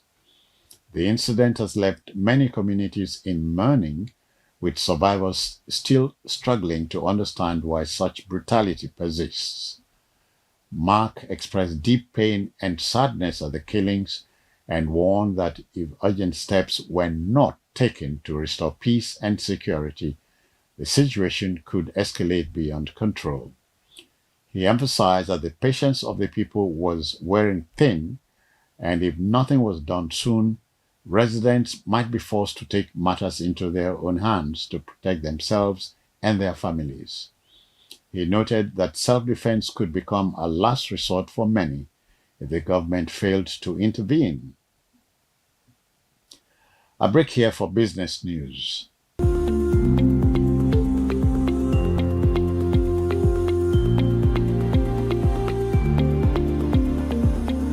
Welcome back.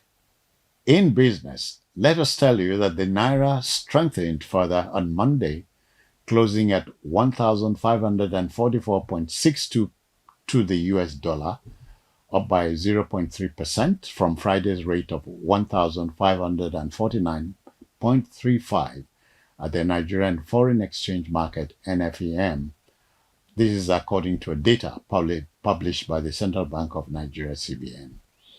However, despite the recent appreciation in global oil prices, Nigeria's external reserves dropped slightly to $37.93 billion as of June 13, 2025, down from $38.02 billion recorded on June 11, 2024, the CBN data showed.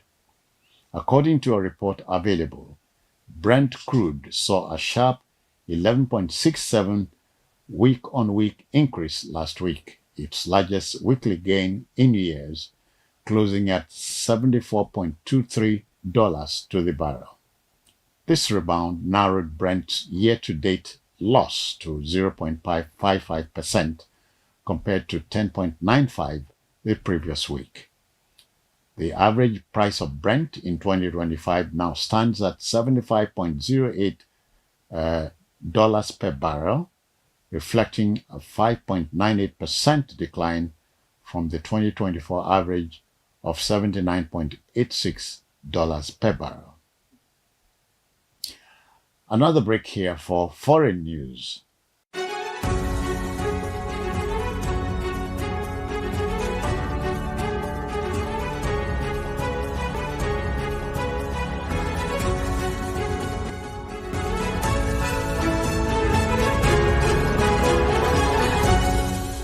Welcome back. President Trump has signed an executive order to reduce tariffs on UK cars being shipped to the United States, which would bring into force parts of a tariff deal agreed between the two countries last month.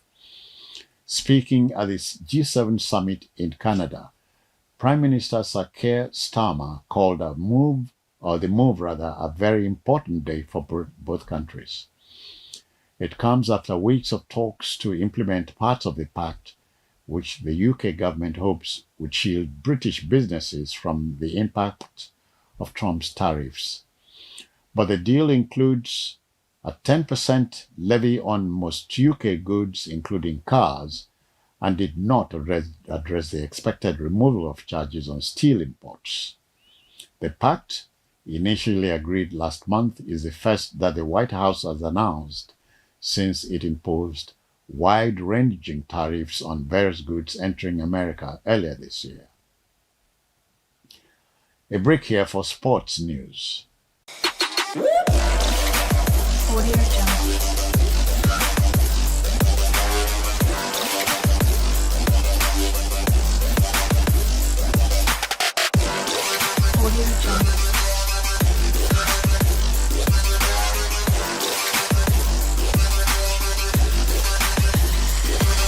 Welcome back.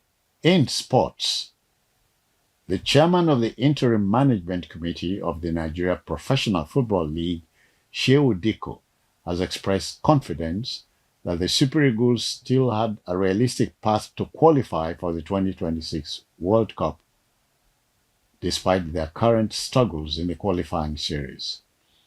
Nigeria currently sits in fourth place in Group C of the African qualifiers, with just 3 points from 4 matches. The team's disappointing results, including recent draws against South Africa and Benin Republic, have left many fans concerned about their qualification hopes. However, Diko believes the situation is far from hopeless. Speaking in an interview, Diko pointed out that there are still 4 games to be played in the qualifiers, and stressed that much can change before the end of the campaign. Diko also mentioned the ongoing controversy surrounding South Africa's use of Teboho Mokoena in a match against Lesotho, despite the player reportedly being suspended due to card accumulation. If FIFA finds South Africa guilty and deducts points, it could significantly alter the standings in Nigeria's favor. And lastly, a break for entertainment news.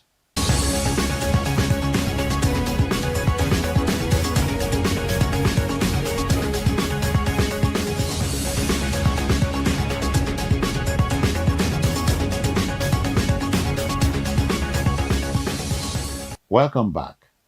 In entertainment, let's tell you that renowned Nigerian rapper and music executive Jude Abaga, popularly known as MI, has expressed deep sorrow over the latest wave of killings in Benue State, declaring solidarity with affected communities and calling for an end to the cycle of violence. In a statement on Monday via X, MI said, quote, "My heart is heavy. It grieves me deeply to see so much of the Middle Belt bleed," end quote. The recent killings in Benue are not just statistics. There are people, our families, our communities being torn apart. The rapper's statement follows a series of reactions to the mass killings in Benue State, where over 100 people were reportedly killed in Guma local government area in what has been described as a 2-day rampage by suspected herders. Local leaders claim the actual death toll may be much higher, with entire families wiped out and some victims reportedly being burnt alive. That's it for now on Biscon TV News, compiled and produced by Joseph Ohize. I am Jones Hussein. Many thanks for watching.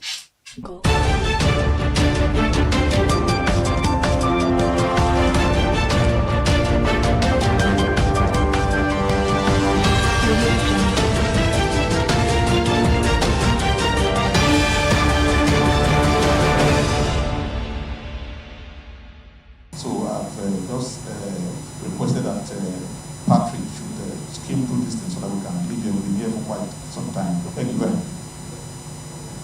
So now I wish I knew what to skip through, because now we don't know if the representative of Alhaji Dambi is not here. Okay, what about the representative of Chief Mike Adenuga? Not here either. What about the representative of Barrister Allen Onyama of Air Peace? I think we shall have to get these awards to them. Then the other ones here. Representative of Dr. Lisa Bakova. Is the person here? Representative of Abubakar Danjua, we've already sent that. I think that's about all. I think we'll find a way to get the awards to them. Please let's put our hands together for all the award winners, and those of us clapping want to get these awards ourselves for. And the success today, all glory to him. On behalf of Inspire Media Services Limited, I would like to extend our heartfelt gratitude to each and every one of you for your presence at this remarkable occasion of the public presentation of the book, Leading from the Streets, Media Intervention by a Public Intellectual, 1999 to 2019. Today, we have witnessed the culmination of hard work, dedication, and creativity by my husband, Mr. Magnus Onyibe, in his latest book, Leading from the Streets. At about this time in the year 2022, precisely on May the 10th, I had the privilege of giving the vote of thanks during the launch of his then latest book, Becoming President of Nigeria, A Citizen's Guide, at the Yaradua Center, Abuja. In that book, he predicted on page 331 to 332 that the contest for the presidency of Nigeria in 2023 would be between incumbent President, His Excellency Bola Tinubu, and the former Vice President, His Excellency Atiku Abubakar. The article, How to Become President of Nigeria 2023, that was reproduced in the book was published in the mass media on September 15, 2021. That was long before the party primaries where both candidates were nominated by their respective parties. It was at the time when the incumbent president appeared not to have any chance because the presidency was likely not to be zoned to the southwestern part of Nigeria. So I was pleasantly surprised when my husband's prediction about the likely outcome of the presidential contest came to pass. Having said that, we would like to express our deepest appreciation to the author, Mr. Magnus Onyibe, for sharing his writing talent with the world. His words in this book have certainly enlightened me, and I believe it must have inspired a lot of us here present. We are honored to be part of this journey of new discovery and renewed hope of the wonderful citizens of our great country, Nigeria. We say a special thank you to the chairman of the occasion, the father of the nation, who also wrote the foreword to the book, the former head of state of Nigeria, General Yakubu Gowon, GCFR. We also say a big thank you to His Excellency, Chief James Onanifeo Ibori, His Excellency Donald Duke, Mr. Henry Maseka, and all our distinguished guests. We sincerely thank all the contributors for their insightful and thought-provoking speeches that have added depth to the book and this event. The presence of you all has truly enriched the experience for all of us, and all those of you participating online in your respective offices or homes via Zoom and the live telecast of the event by AIT. We thank you for engaging with us online. Without you all, this event would not have been possible. Your belief in the power of communication and intellectualism is truly commendable. Last but not the least, a big thank you to our event organizers, especially Ms. Precious of Alliance Française / Mike Adenuga Center, volunteers and staff of Inspire Group for their hard work and dedication in making this event a success. Your tireless efforts have not gone unnoticed, and we are grateful for everything you have done to make this occasion a memorable one. As we conclude this wonderful event, let us take from here the spirit of creativity, knowledge, and community. May Leading from the Streets continue to inspire and resonate with readers around the world. And may we all continue to lead in our little ways, in our little spaces for the greater good of all. Thank you once again for being part of this special occasion. We wish you all journey mercies to your various destinations. Let's the show couple game segment, and we have the most esteemed and distinct honor to have in our midst today the Right Honorable Dr. Oloronimbe Adeleke Mamawura. He has just hit gold. You could call him a golden boy. We decided to have a special one for him and his wife, but let's talk to him first, and we'd like to welcome you to the show. The boss. Thank you so much. Thank you for inviting me. Congratulations, sir. Thank you. How does it feel to be 50 so that I can get used to it? It's my year as well. Wait until you get there. But it feels good. I must say. It feels good, and I have every reason to thank God for taking me thus far. And I want to really congratulate you. Thank you. It's been a season, a harvest of goodwill You've invested so much in people, and you've gotten the result now. Just shows you to face what you're doing. Thank you so much. Now we're talking about you and your wife, and very commonplace questions about both of you. Let me see if you can remember this. At what age did your wife go to primary school? And the name of the primary school, would you like to tell us this? Wow. She's school, the primary education. Okay. But you can't remember the year now? Seriously, I can't. Okay. We'll let that pass. But your very first car, what make was it? Can you remember the number? The very first one, I can't remember the number, but I remember that it's a B2, a blue B2 car, and LABK. But the number I can't remember is, in fact, my friends will say Labake.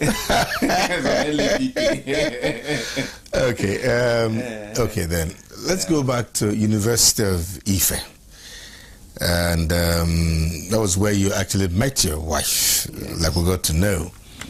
You want to paint the scenario of your meeting all over again? You want to reenact it?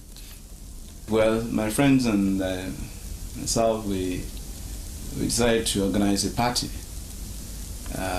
which we called Chiroma in those days. So we had a party, and she was there as one of the freshers, and then, of course, there she was, looking radiant and beautiful. And then, so I decided to toast her, and that was it. That was how it started. Yes, and then thereafter the relationship grew. Well, what did she say? Was the thing that actually made her decide it was you? Well, there must have been so many factors, considered by her, but she never failed to acknowledge the fact that she admired my smile, at least, that first... So your smiles did the trick. Okay. All right. Your wife, she's not been living in Lagos, all her life. Has she?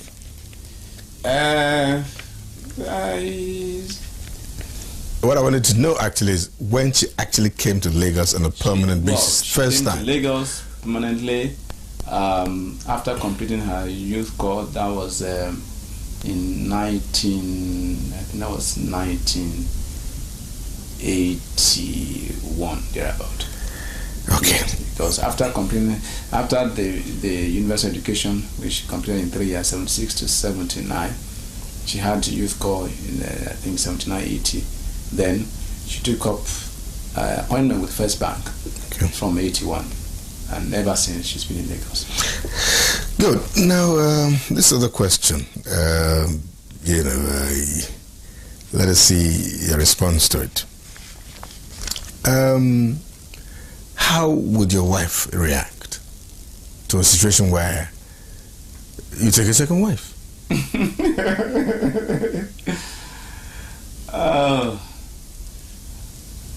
To start with, I have never thought of it. I will never think of it. I will never do it. I think one wife is enough. So it won't even happen. By the grace of God, it won't happen because don't forget I have a very small family. So why do I need a second wife? Okay. I don't need a second wife, so it won't happen. She'll be very happy to hear this. But you have a set of twins. When exactly did you have them? And one special event that stood out when you had them? You see, it was a thing of joy having a set of twins. Our first son, Muyosore came in 85, and then nothing happened until almost 8 years later when we had a set of twins, and that was in 1993, if I remember. It was it was during the crisis that followed the annulment of late Bashir Remke's election. Yes, I remember quite well. In fact, if I had to take her to hospital myself right in the night, and you could remember, you remember all this burning of a lot of things on the road and all disturbances that. and so on. So it came in precisely July 27, 1993. The election was it was June 12th to be precise, and then the twins come in July. So there's no way I will forget because things were still very hot, particularly in Lagos and all that. Yes. This will be the final one before we ask your very lovely wife to come in. When your wife sleeps, what parts of the bed does she turn towards? Does she turn to the left or right or in the middle? She tends to sleep face down. She lies on her belly. Okay, that is a regular thing. She doesn't change it every once in a while or something. Well, once in a while, yes, she does. Of course, once in a while when she does, then of course. Now, of course, she sleeps facing me. Okay. That means she will lie on the right side. Okay, ladies and gentlemen, now we must call in the wife, the very beautiful wife, Mrs. Olanlesi Mamora. She'll be joining us in a short while.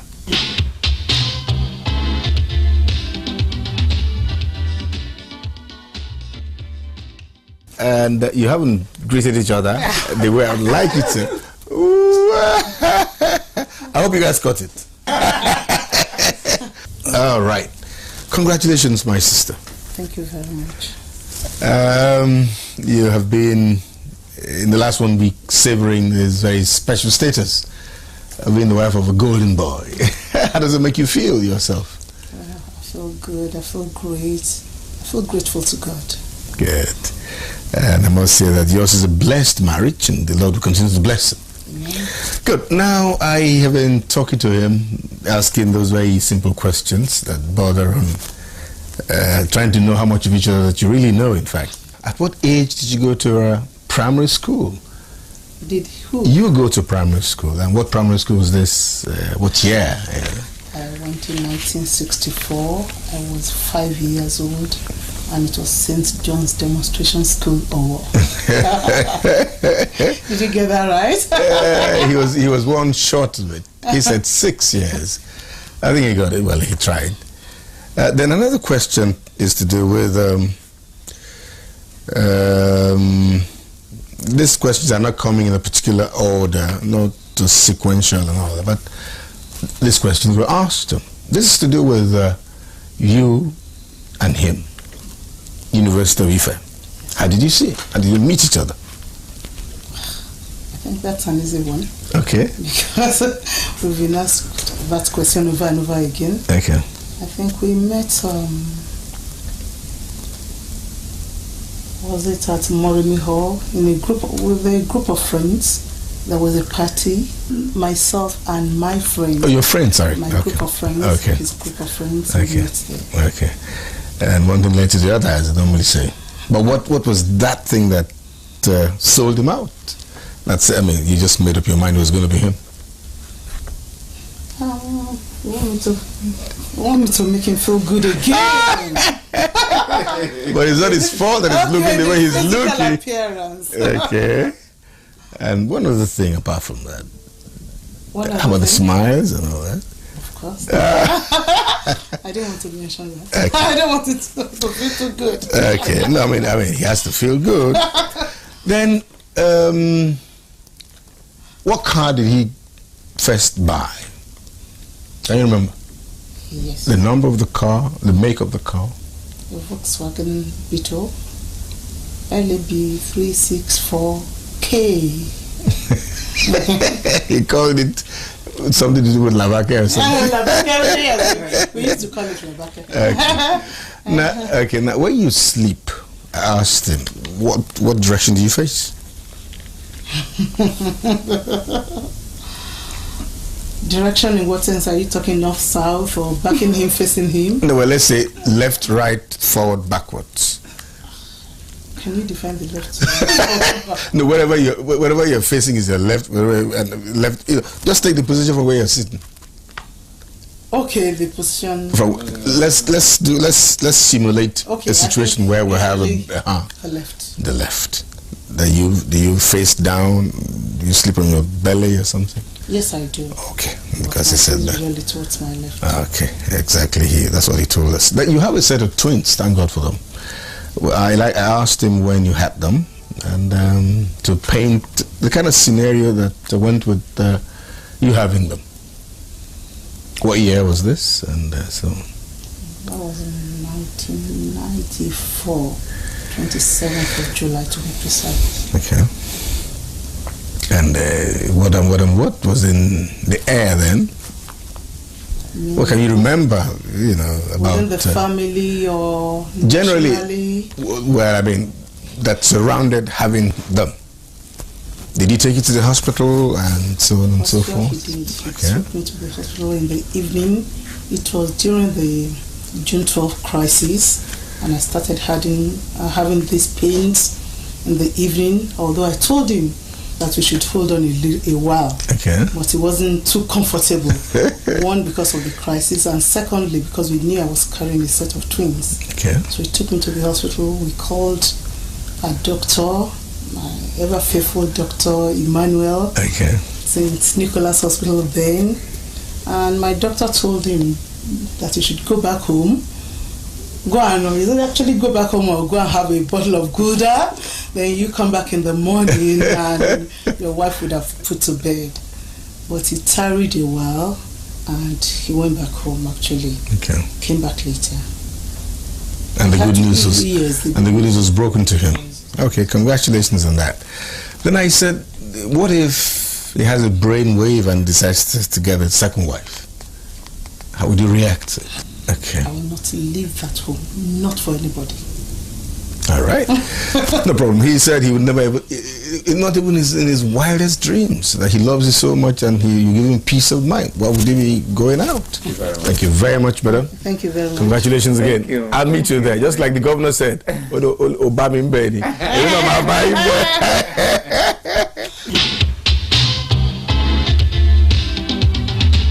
Of gold, I know them by name.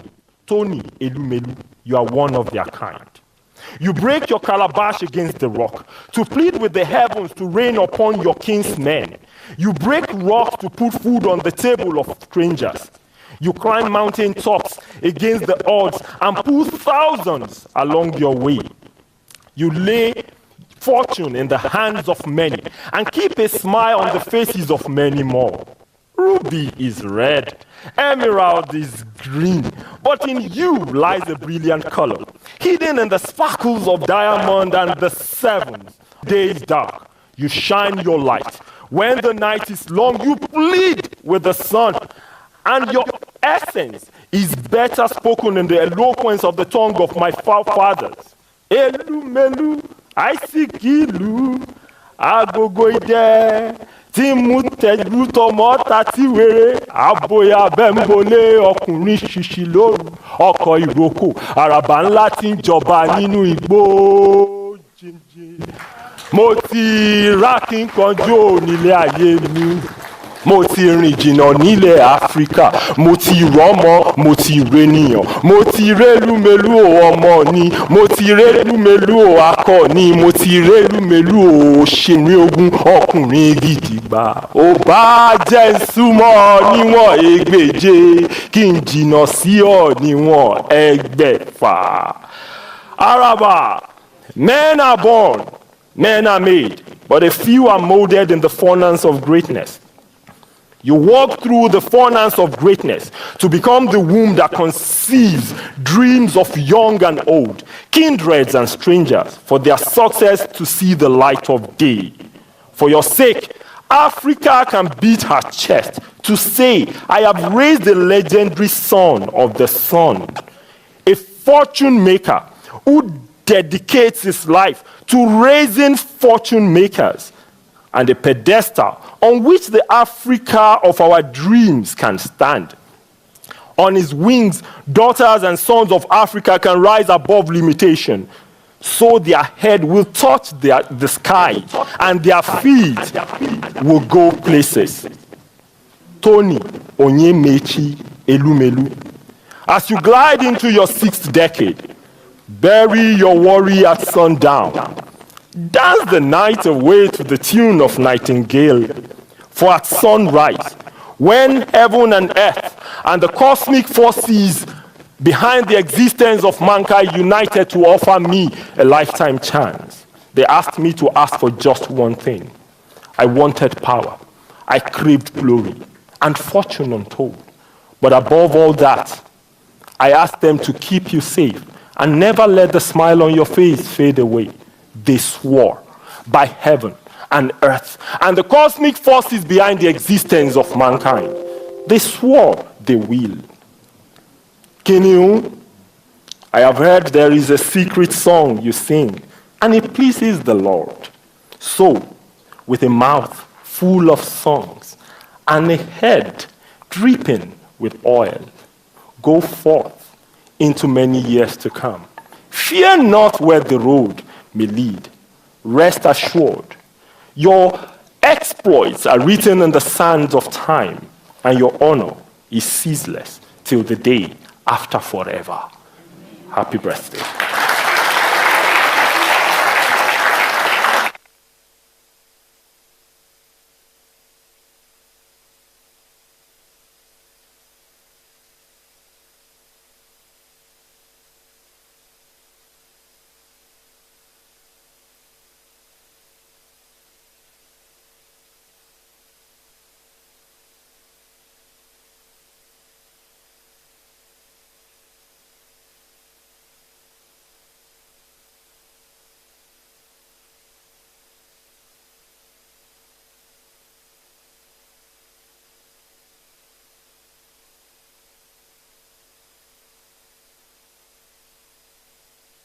All for coming on this special day, which is my daddy's birthday. He is the best daddy in the world. There are too many reasons why daddy is the best daddy in the world. While one, he is very, very, very kind. I am sorry I'm not going to be here, but have fun. Now, 4 cheers for daddy. Hip hip, hooray! Hip hip, hooray! Hip hip, hooray! Hip hip, hooray! Good evening, aunties and uncles. Thank you all for coming on this special day, which is my daddy's birthday. He is the best daddy in the world. There are too many reasons why daddy is the best daddy in the world. But I'll say one, he is very, very, very kind. I am sorry I'm not going to be here, but have fun. Now, 4 cheers for daddy. Hip hip, hooray! Hip hip, hooray! Hip hip, hooray! Hip hip, hooray! For love. Wow, wow, wow. Wow, wow. When Oge shared that video with me, I said, you mean Tony is this big? Someone who was born yesterday, in my opinion, and he's giving us hip hip hooray. The young truly shall grow. Ladies and gentlemen, it is my utmost pleasure to welcome you today to UBA House as we celebrate TOE at 60.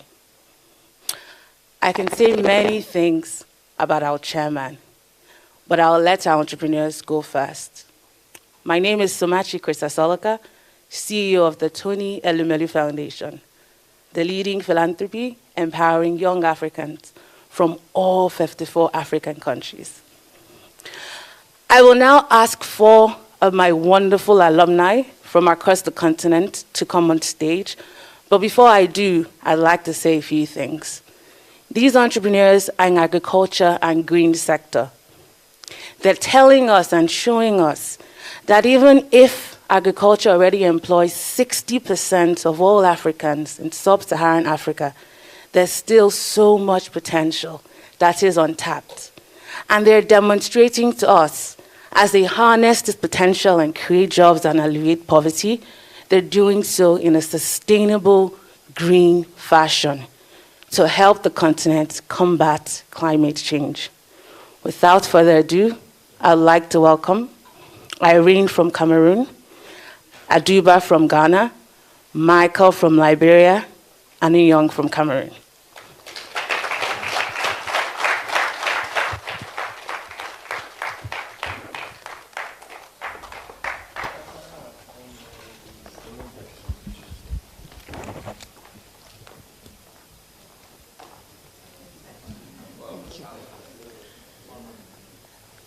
Good morning, Daddy, Tioi,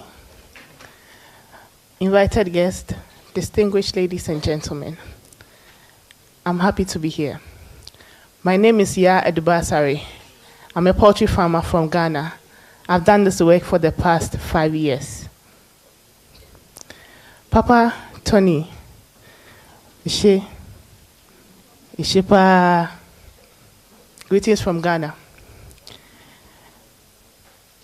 Daddy, 10 years ago, I was considered highly risky because I was trained as an artist and I was getting a lot of ideas that the company I worked with thought I was overambitious. I found my way out of the work because I was always pleading for staff and wanted the HR policies implemented. In 2018, the only risk my dad could offer me was his backyard, where I started my dream of a poultry farm with 300 chickens.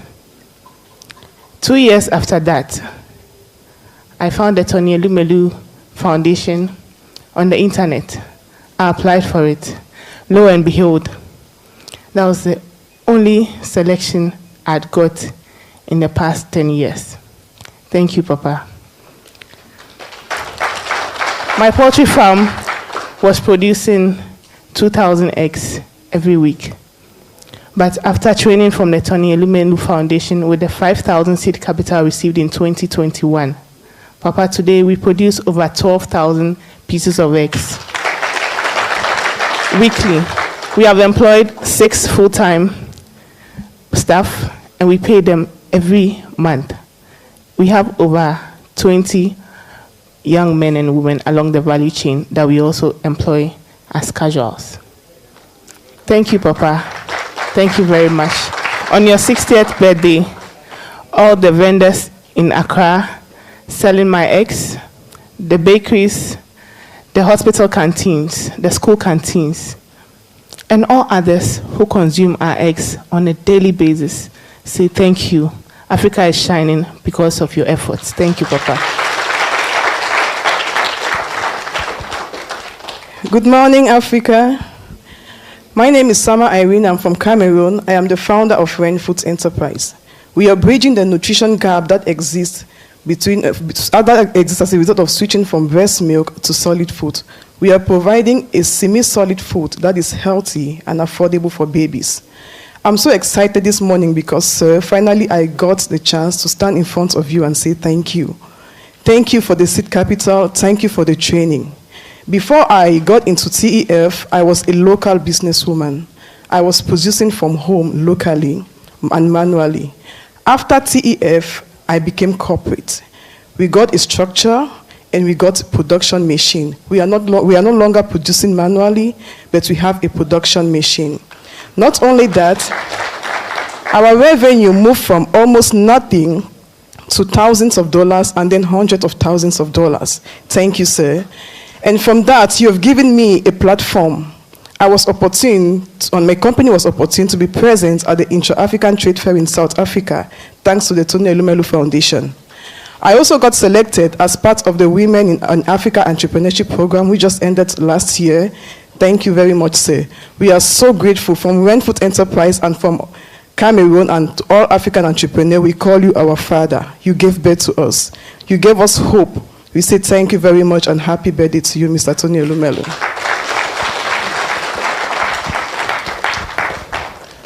Good morning, sir, and once more, happy birthday. Good morning, madam. My name is Nyong Clement. I'm the founder of CSS International.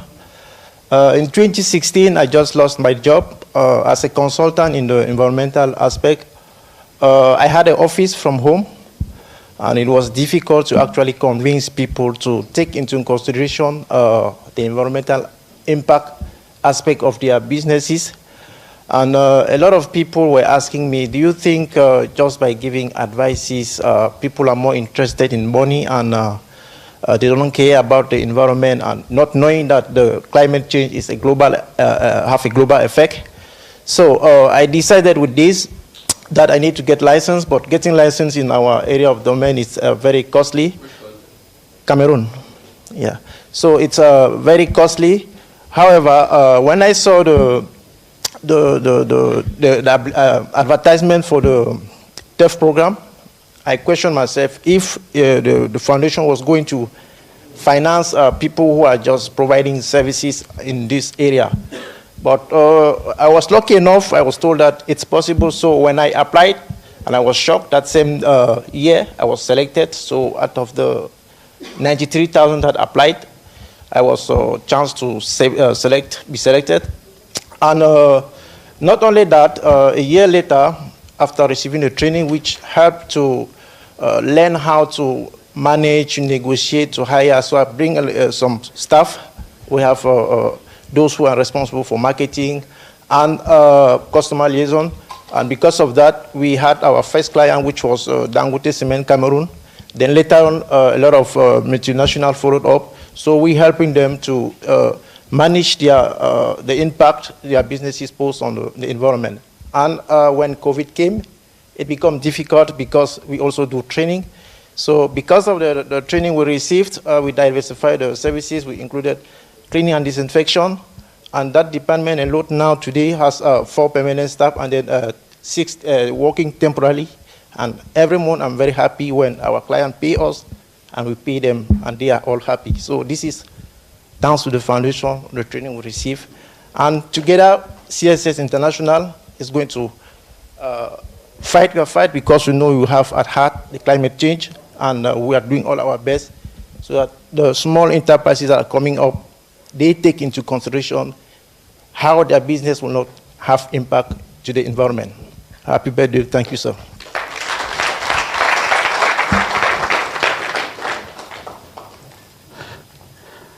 Good morning. My name is Michael Pugh from Liberia.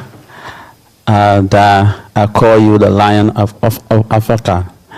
I call you the Lion of Africa. I call you my mentor. Menina Farmers, I'm the CEO of Menina Farmers Incorporated. Menina Farmers started some years back, 2015, when we just had the idea in our head, passing around, no office, no business plan, not even attractive to any banks to give a loan. So we applied for the Tony Elemilu grant. We went through the training.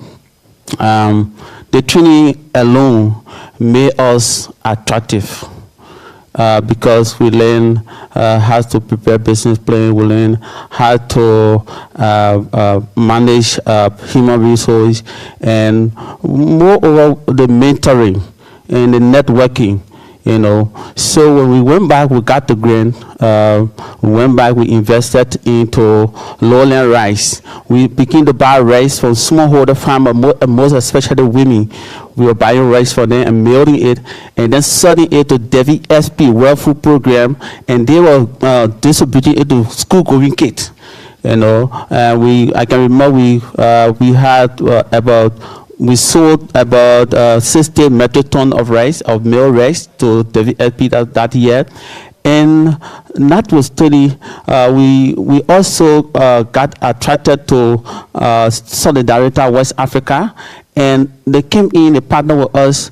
We established a huge oil palm nursery that we are giving to smallholder farmers, and we are also supplying the government of Liberia, and the government giving it to other smallholder farmers that are in need. And we also won a grant from the UNDP, and they entrusted us to produce cereals and give it to farmers. We also supplied the Ministry of Agriculture with 100 metric tons of rice, so that you are making impact in Africa. On behalf of Menina farmers, the board of directors, and the staff, I want to extend happy birthday, blessed birthdays to you. Thank you.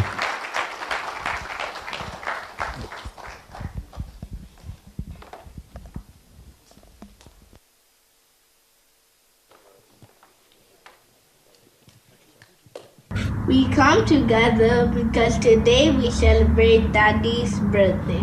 It is very special because Daddy has been the best dad ever, and he deserves an award. Daddy is special for me because he is nice. Now let's have 360 cheers for Daddy. Hip hip hooray! Hip hip hooray! Hip hip hooray!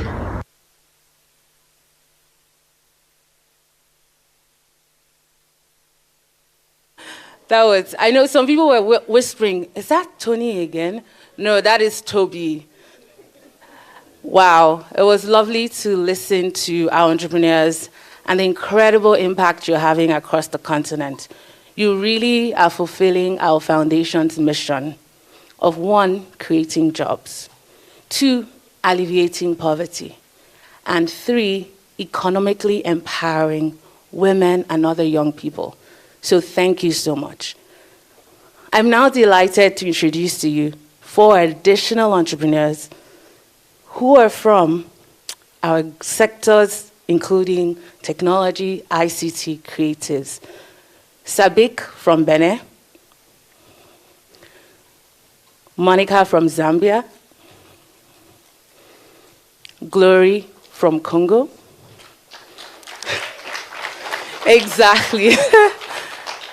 And last but certainly not the least, Temi Tayo from Nigeria.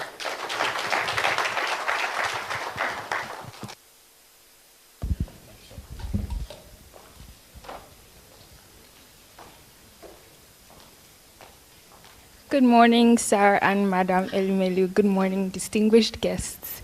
Good morning, fellow entrepreneurs. My name is Temi Tayo Johnson Laleye. I'm the founder of TJL Signature, a sustainability-conscious fashion accessory brand. Before I encountered the Tony Elumelu Foundation, I was a 17-year-old confused uni student who had just started a business, and I didn't really know what I was doing. I just wanted to make extra money while at school. And upon applying for the first time, I found it to be a really rigorous process. And so I was not selected. However, applying the first and second time helped me to streamline and find my purpose, helped me to include sustainability practices in my business. So some of our accessories are made from recycled products like zips, like cartons. We make earrings out of such things and, different fashion accessories. So after the second application, I was still not selected, and, I was determined that I had to get in for this. And so the following year, I applied again, and finally, I was selected. And, that was a process that just helped. Thank you. It helped me to be resilient. It helped me to identify purpose. And, since then, TJL Signature has been able to train over 2,000 young children and women in underserved communities. We've taught them some of the skills that we use in producing our different accessories. We have also been awarded by the 25 Under 25 awards as, I was the youngest recipient of the award because of our contribution to youth empowerment in Nigeria. Also, we have, thanks to the training and the funding we received, we have expanded our service reach to countries outside Nigeria, to Ghana, to the United Kingdom, to the United States. We're selling and earning foreign investment in Nigeria. There's so much to say, but I just want to say thank you, sir. Thank you, everybody. Thank you to the organization. You'd agree with me that Tony Elumelu doesn't look 60. He's very youthful. You see some of his pictures and he's looking like he's 30-something. And, on this 60th birthday of yours, I just wish you a very happy birthday, sir. I pray that you continue in your youthful nature, and I pray that you reap the rewards of the seeds that you've sown in our lives. Thank you very much.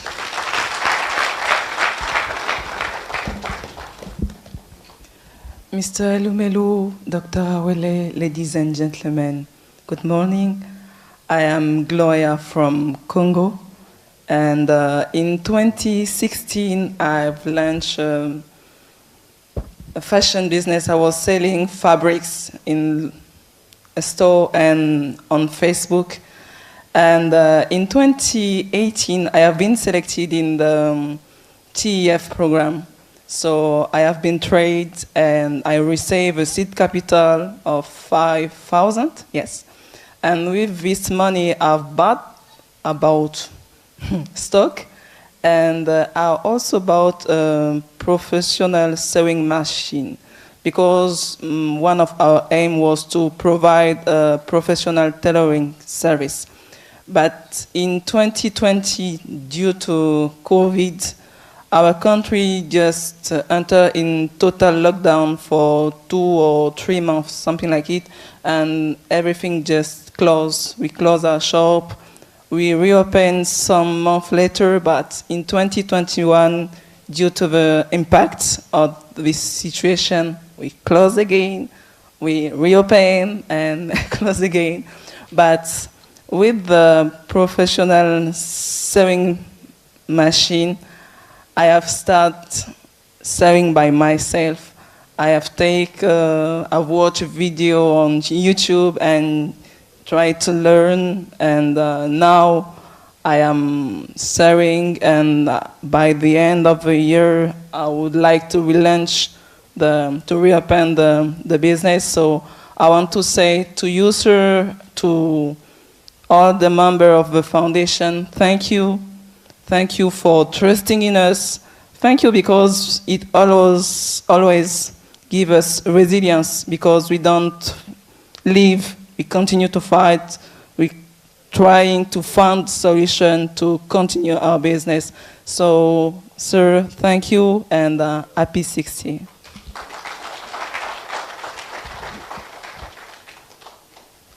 Mr. and Mrs. Tony Elumelu, ladies and gentlemen, good morning.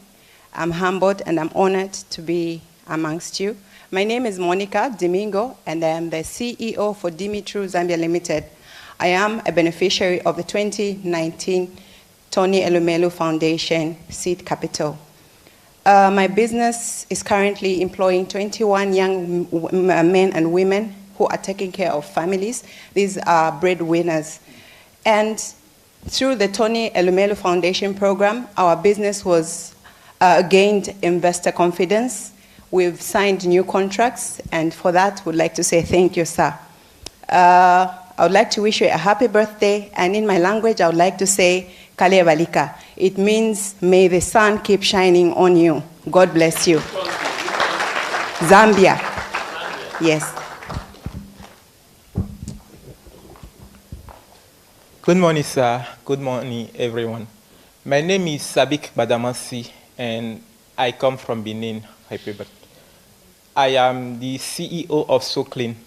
SoClean is a home laundry service, so we help active people to better manage their dirty clothes by collecting them and bringing them back at home within 48 hours, washed, ironed, and packed. So I started that adventure in 2019 with a capital of 50,000 francs CFA, borrowed by my mother. So at that time, I just used to wash with my hands. I had no machine and no staff. So in 2019, I first applied for the TEF program. I was not selected. In 2020, I applied again, but due to coronavirus, it was postponed. And then in 2021, I still tried my chance, and that year, I was selected. To emphasize that year, I was double luck, because that year, I was selected with my brother, and he's behind you there.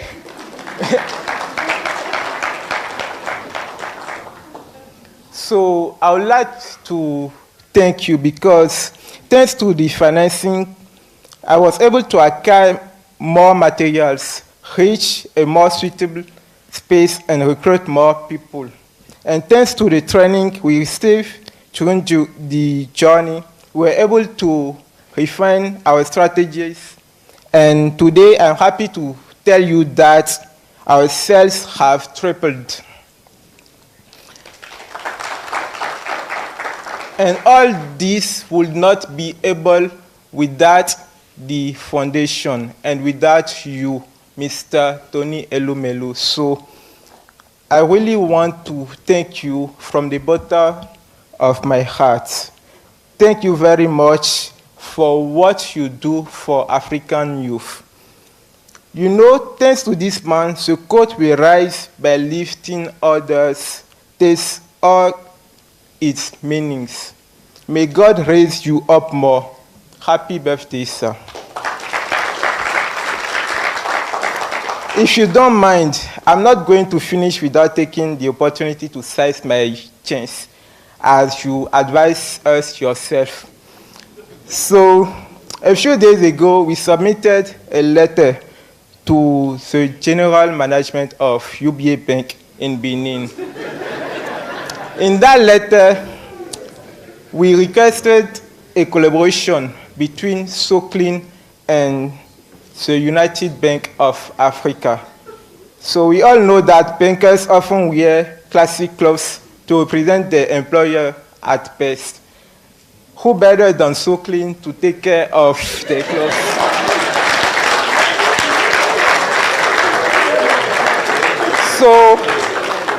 So I humbly ask you, I ask your support, I ask for your support to make this collaboration possible. I have here a copy of the letter, and I will give you respectfully.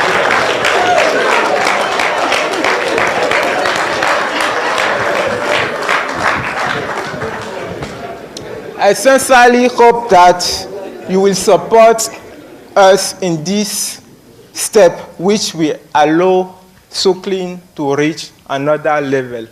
Thank you, sir.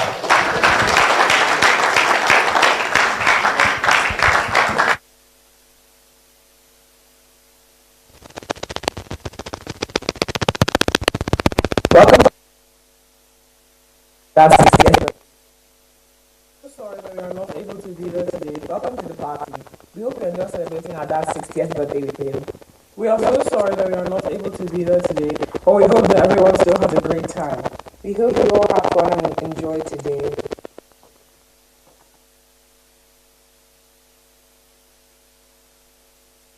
Welcome to the party. We hope you enjoy celebrating our dad's 60th birthday with him. We are so sorry that we are not able to be there today, but we hope that everyone still has a great time. We hope you all have fun and enjoy today.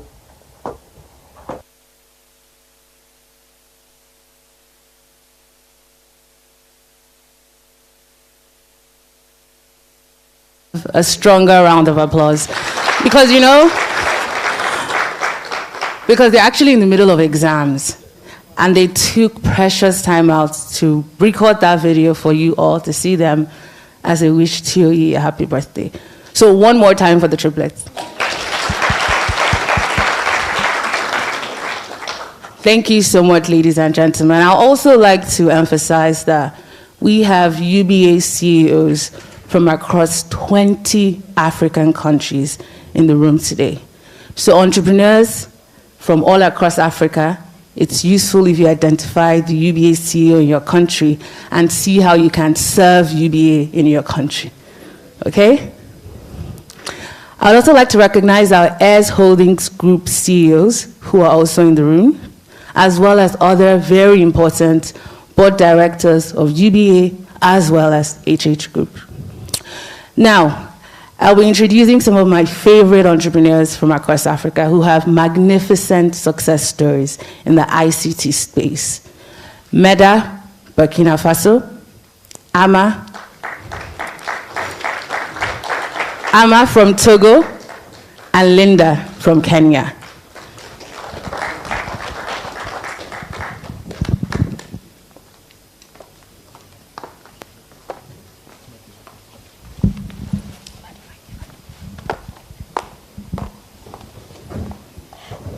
Good morning, everyone. Good morning, Mr. Tony Elumelu and Dr. Awele. It's a pleasure to be here today. My name is Linda Kimiu. I am from Kenya. I am the co-founder of Dialapad. So at Dialapad, we manufacture smart IoT-enabled sanitary towel dispensers that we install in schools to give the school-going girls access to quality, uninterrupted education. So before the Tony Elumelu Foundation, we had nothing. We had an idea, my co-founder and I.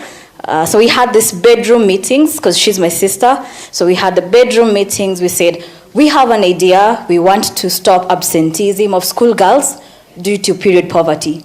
But beyond there, we had nothing. We had zilch. We had no prototype. We had just an idea. So in the year 2018 actually, we applied for the Tony Elumelu Foundation. We were shocked we got in, and we got the grant, the seed capital of $5,000, with which we were able to actually come from an idea stage to a legally registered entity. We registered our limited liability company. We got our first prototype. We employed a mechanical engineer to make sure our designs were functional and that we could impact our girls and have the data to back it up. So fast forward to now, we have impacted 35,000 school-going girls that go to school every month without fail due to these dispensers that were just an idea, but the Tony Elumelu Foundation bought into us and we got the grant, we got the training, that when we were in trouble again in 2020 because of COVID, we had a whole year where schools were closed in Kenya. So our revenue stream was nothing. Girls are at home now. So we had to go back to the drawing board. We relied a lot on the teachings and the trainings we had to kind of bring another revenue stream that would enable us to survive during COVID. So I want to say that after that, thanks to the partnership of the Tony Elumelu Foundation, we got into the Women Entrepreneurship for Africa program, where I got selected for the accelerator and the growth stage, where we got funding of up to $40,000. And actually, at the end of this year, we'll have impacted 105,000 school-going girls who will go to school and break that cycle of poverty. And our message from Dialapad is, you have shown us what democratizing luck can do for wealth creation in Africa, and you have gone before us, and we are going to trailblaze right after you and democratize access to quality education for every school-going girl in Africa. And from the thousands of girls who sent me here with greetings, we want to say thank you so much, and asante sana, Bwana kubariki, amen.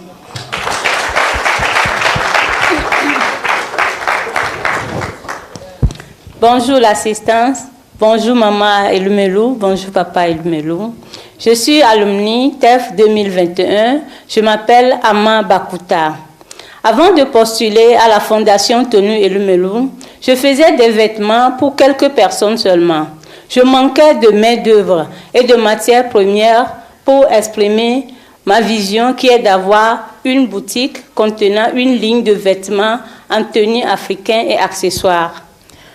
Good morning, everyone. Good morning, Mama Elumelu and Mr. Elumelu. My name is Ama. I'm from Togo. Before getting to the Elumelu program, my dream was to have a store when I sold clothes and sew clothes. I was just able to sew for just few people because I didn't have material. Après avoir reçu le fonds d'amorçage de $5,000, j'ai pu avoir une boutique actuellement et j'ai embauché 3 personnes et je confectionne des tenues et accessoires en pagne africain. Et ça me fait vraiment beaucoup plaisir. Je suis très honorée d'être là aujourd'hui. With the seed capital, I'm able to rent a shop, to employ 3 persons, and to make a lot of clothes and accessory in African print design. I'm really happy to be here and honored to be here today.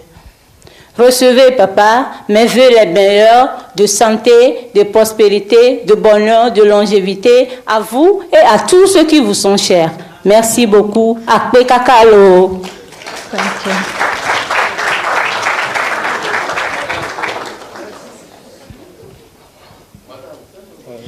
Okay.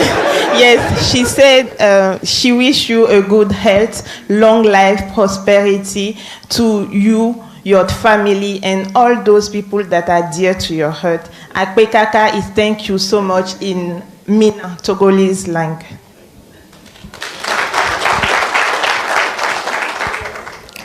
Bonjour à tous, je suis Juldas Meda, je viens de Burkina Faso. Nous avons une société qui s'appelle Zenic qui conçoit des solutions technologiques adaptées aux besoins des Africains. Good morning, everyone. My name is Gildas. I'm from Burkina Faso. We have an ITC company that propose solutions adapt to African people. Tout a commencé d'abord, nous avons postulé en fait à un programme organisé par le ministère de l'économie numérique dont nous avons reçu le 3e prix. Mais malheureusement, nous n'étions pas contents parce qu'en réalité, le prix a tardé à venir. Everything started in 2018, where we participate in digital ministry program in our country. We won the 3rd prize, but unfortunately, we didn't get the financial fund early. C'est en 2018 que j'ai découvert le programme Tony Elumelu Foundation et j'ai postulé. Donc, quelle fut ma surprise de recevoir directement les $5,000 cash. It's in 2020 that I discovered the TEF program and I applied. I was not believing in it, but I was selected and they really gave me the money, the $5,000 in cash. Le programme de la formation et l'investissement nous a vraiment beaucoup aidé parce que ça nous a permis à développer de nombreuses solutions que nous avons actuellement aujourd'hui. The training helped us because we were able to conceive a lot of solutions that we have today. Donc nous avons pu créer notre entreprise et nous avons employé à peu près 5 personnes. Donc avant, on avait un chiffre d'affaires de 500 000. Maintenant, en 2023, on fait actuellement un chiffre d'affaires de près de plus de 90 millions. Okay. We are able to register our business now. We employ 5 persons. We were having a revenue of 500,000 CFA, like $1,000. Today we have about 90 million CFA. It's about $60,000. Nous sommes actuellement sur une solution que nous pensons beaucoup que ça va beaucoup nous apporter à l'international. Donc il s'agit d'une solution qui s'appelle GeniPub. Il s'agit d'une solution qui s'appelle GeniPub. Donc GeniPub est une solution qui permet en réalité de prendre le contrôle des écrans que nous avons et mis en place au niveau de plusieurs espaces publics tels que les maquis, les bars et les restaurants. Today we have a solution that's called GeniPub that we put in many places, restaurants and all those places. Donc cette solution vraiment va beaucoup nous nous aider. Et si nous trouvons par exemple des partenaires ici, donc nous pourrons nous projeter plus à l'international. We are looking for partners to expand our solution and to go into another country on international. Donc, je voudrais remercier ici Monsieur Tony Elumelu, président. Je voudrais lui dire merci beaucoup pour ce programme qu'il a initié, parce que c'est vraiment ce que nous avons besoin en Afrique.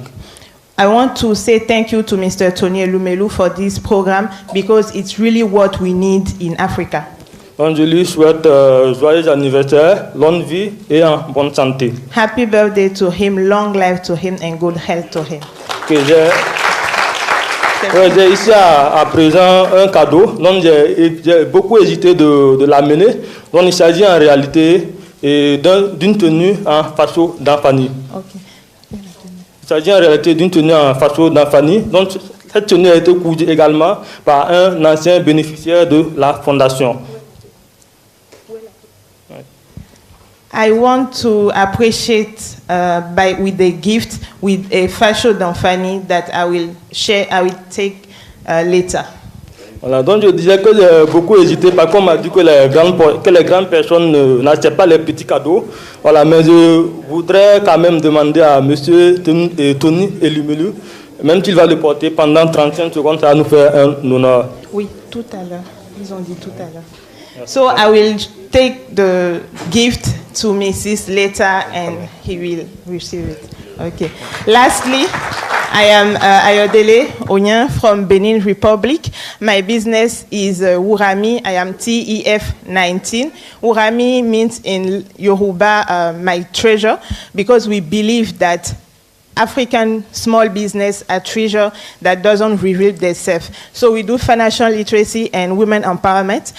In 2020 in Benin, with the support of the general manager of UBA, we trained more than 2,000 entrepreneurs.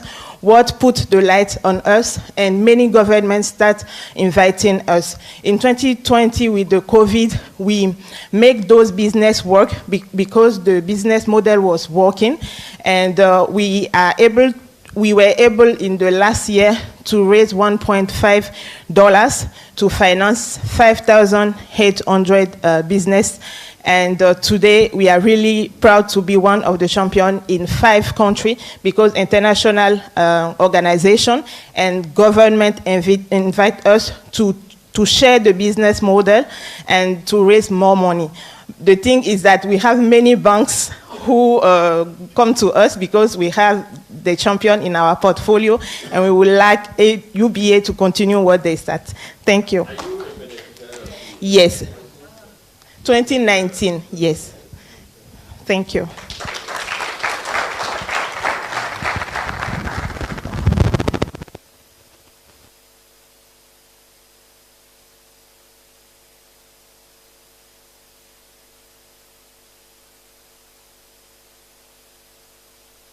'60th birthday celebration.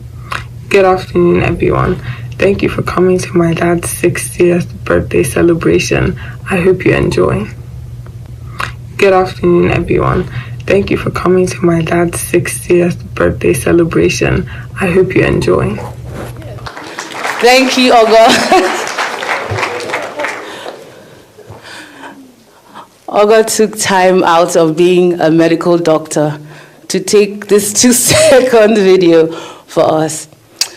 We're now nearing the end of the agenda, but before I do so, I'd like to call 2 alumni who we've selected out of thousands to deliver very short goodwill messages to our founder.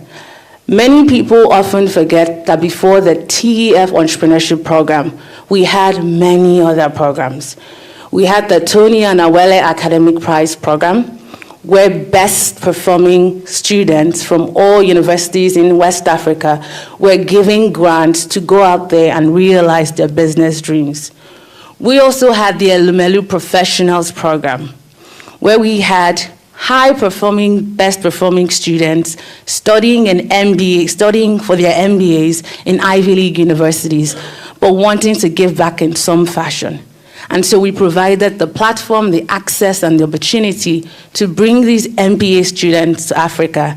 And we seconded them to small businesses as well as government ministries in Nigeria, in Liberia, and in Sierra Leone. We've had so many other programs. If I list all of them, I wouldn't release you for lunch downstairs, so I'm going to end here. Now help me welcome Sheun from Nigeria, who is one of our Elumelu Professionals alumni, as well as another alumni from our TF Entrepreneurship Program, Mida from Liberia.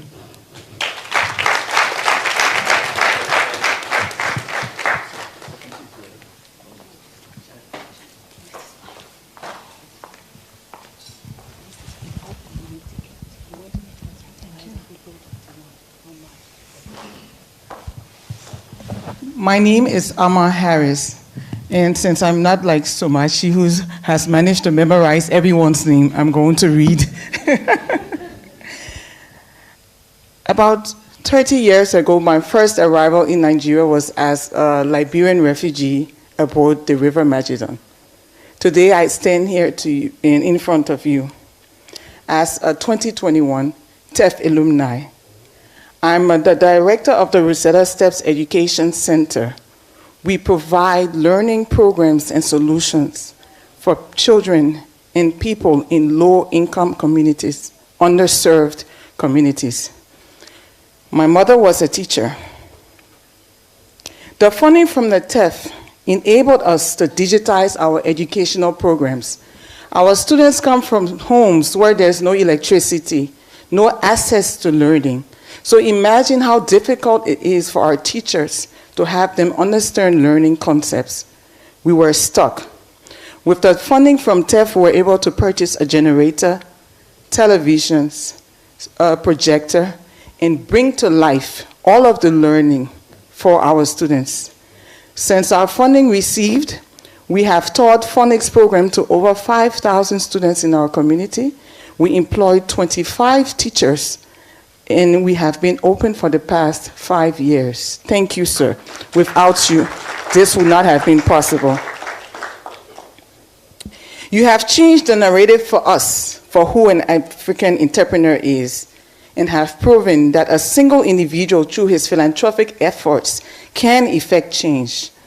For those doubters out there, I'm sure all of the success stories that you have heard from my alumni before me is proof that Africa capitalism works. Now, that is a term I never knew until I joined TEF.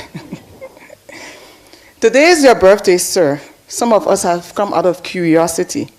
We needed to see that person that would invest 100 million plus of his hard-earned money in us and ask for nothing in return, not even votes.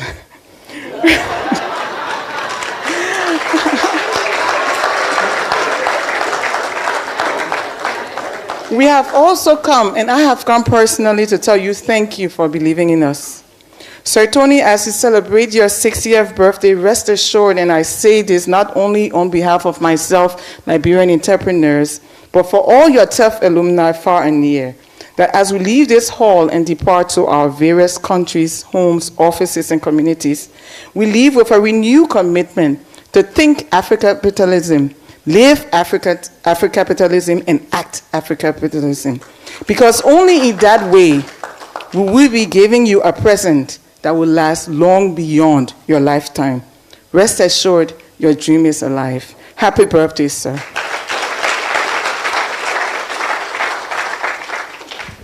Thank you. Good afternoon, everyone. Happy 60th, Mr. Elumelu, and congratulations, Dr. Mrs. Elumelu. My name is Shiwa Dekunle from Lagos, Nigeria. Somachi earlier mentioned the Elumelu Professionals Program. In 2006, I first heard of the concept of creating shared value. In 2011, I was at the Lagos Business School rounding up my MBA, and I heard that concept for the first time in my life. Lo and behold, this concept was made popular by the Harvard competitive strategy professor, Michael Porter, of the Porter's 5 Forces. Yeah? 2011, the Tony Elumelu Foundation came to Lagos Business School, and was looking for MBA students that were willing to partner with local entrepreneurs. I applied for the program, got in, and lo and behold, after a week of training, meeting colleagues from all over the world, having fun, I walked in, and who did I see? Professor Michael Porter, beside Tony Elumelu. This is a man who puts his money where his heart is. Every farmer knows that the best of seeds are what are to be sown. Seeds do not get better than nearly $100 million. Thank you very much for transforming yourself from a Nigerian CEO to a global icon. I was reading through the booklet there, and I was thinking how many people in Nigeria would get letters from leaders of the free world on their 60th. Not many people. Please give a round of applause to this man. I would end my speech by thanking Dr. Awele Elumelu for loaning Mr. Tony Elumelu to the world. They say behind every successful man, there's a woman. And who better to stand beside you than Dr. Mrs. Elumelu? Thank you very much, sir. And by the way, 60 looks good on you, sir. Congratulations.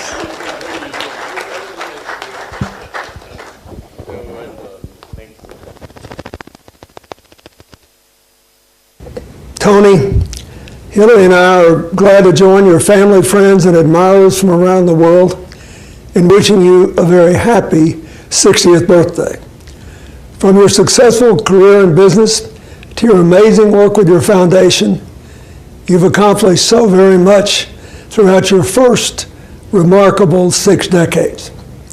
It's been inspiring for us to see your passion for philanthropy up close and to watch you as you empower a rising generation of entrepreneurs across Africa. So on this milestone, we want to say thanks. Thank you for your friendship, for your good work, for your unwavering belief in a better tomorrow. Have a great celebration today and many, many more.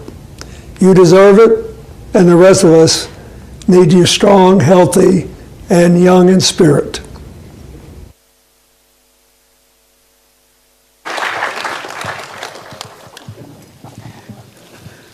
Thank you, President Clinton, for not only sending a letter, but that touching video.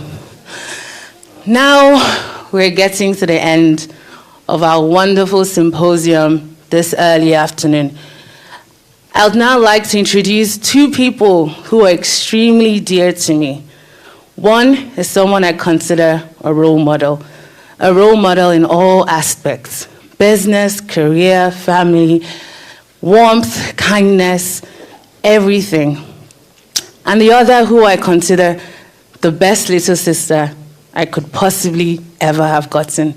Even though my mother didn't give me a sister, I feel Dr. Elumelu gave me one. Now calling on stage the chairperson of Avon Medical, Avon HMO, board director of Heirs Holdings, and of course co-founder of the Tony Elumelu Foundation, Dr. Awele Elumelu.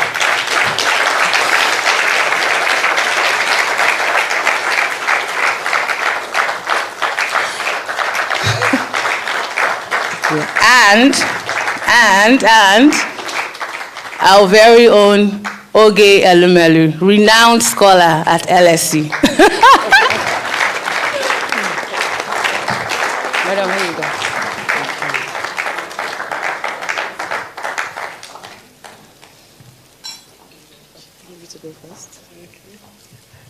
Good afternoon, everyone. Thank you very much for being here to celebrate my dad's 60th birthday. I don't know if many people know, but I was actually meant to surprise my dad. Well, I surprised him yesterday because he didn't know I was coming. And I think he was pleasantly surprised to have at least one of his kids here. But I haven't planned anything to say, but I guess in sum, I just wanted to say that I think my dad is actually a really amazing man. Every time I hear about the work he's done, particularly the foundation and the different entrepreneurs' success stories, I'm always very inspired, and I kind of pinch myself like, oh, I'm related to this person. Because I think he likes to say that me and my siblings have seen him finish. So this is always a really nice reminder. Yes, okay. But yeah, Daddy, I hope you have a great day, and thank you very much for all the love and support that you give to me and my sisters and brothers. And I pray you have many more years on this earth in Jesus' name. Amen.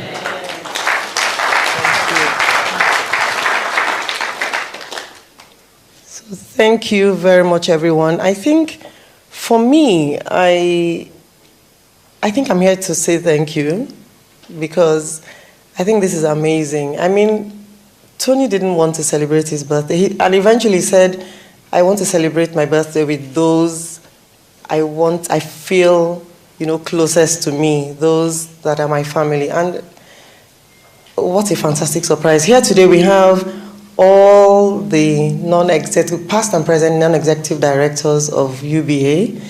So he had no idea. So that, I think, is a fantastic gift. And so I want to first of all say thank you, not in any order, my thanks, please, to the directors, because this is a perfect way for him to celebrate his birthday. So thank you all so much for everything you did to make it possible to attend this. As you all know, very dear to his heart, of course, are his entrepreneurs. His millions of children in Africa.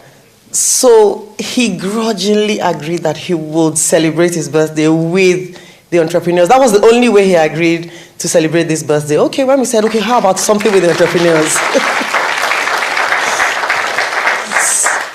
So even though you're here thanking him, I want to thank you all, because your being here is something that makes him very happy.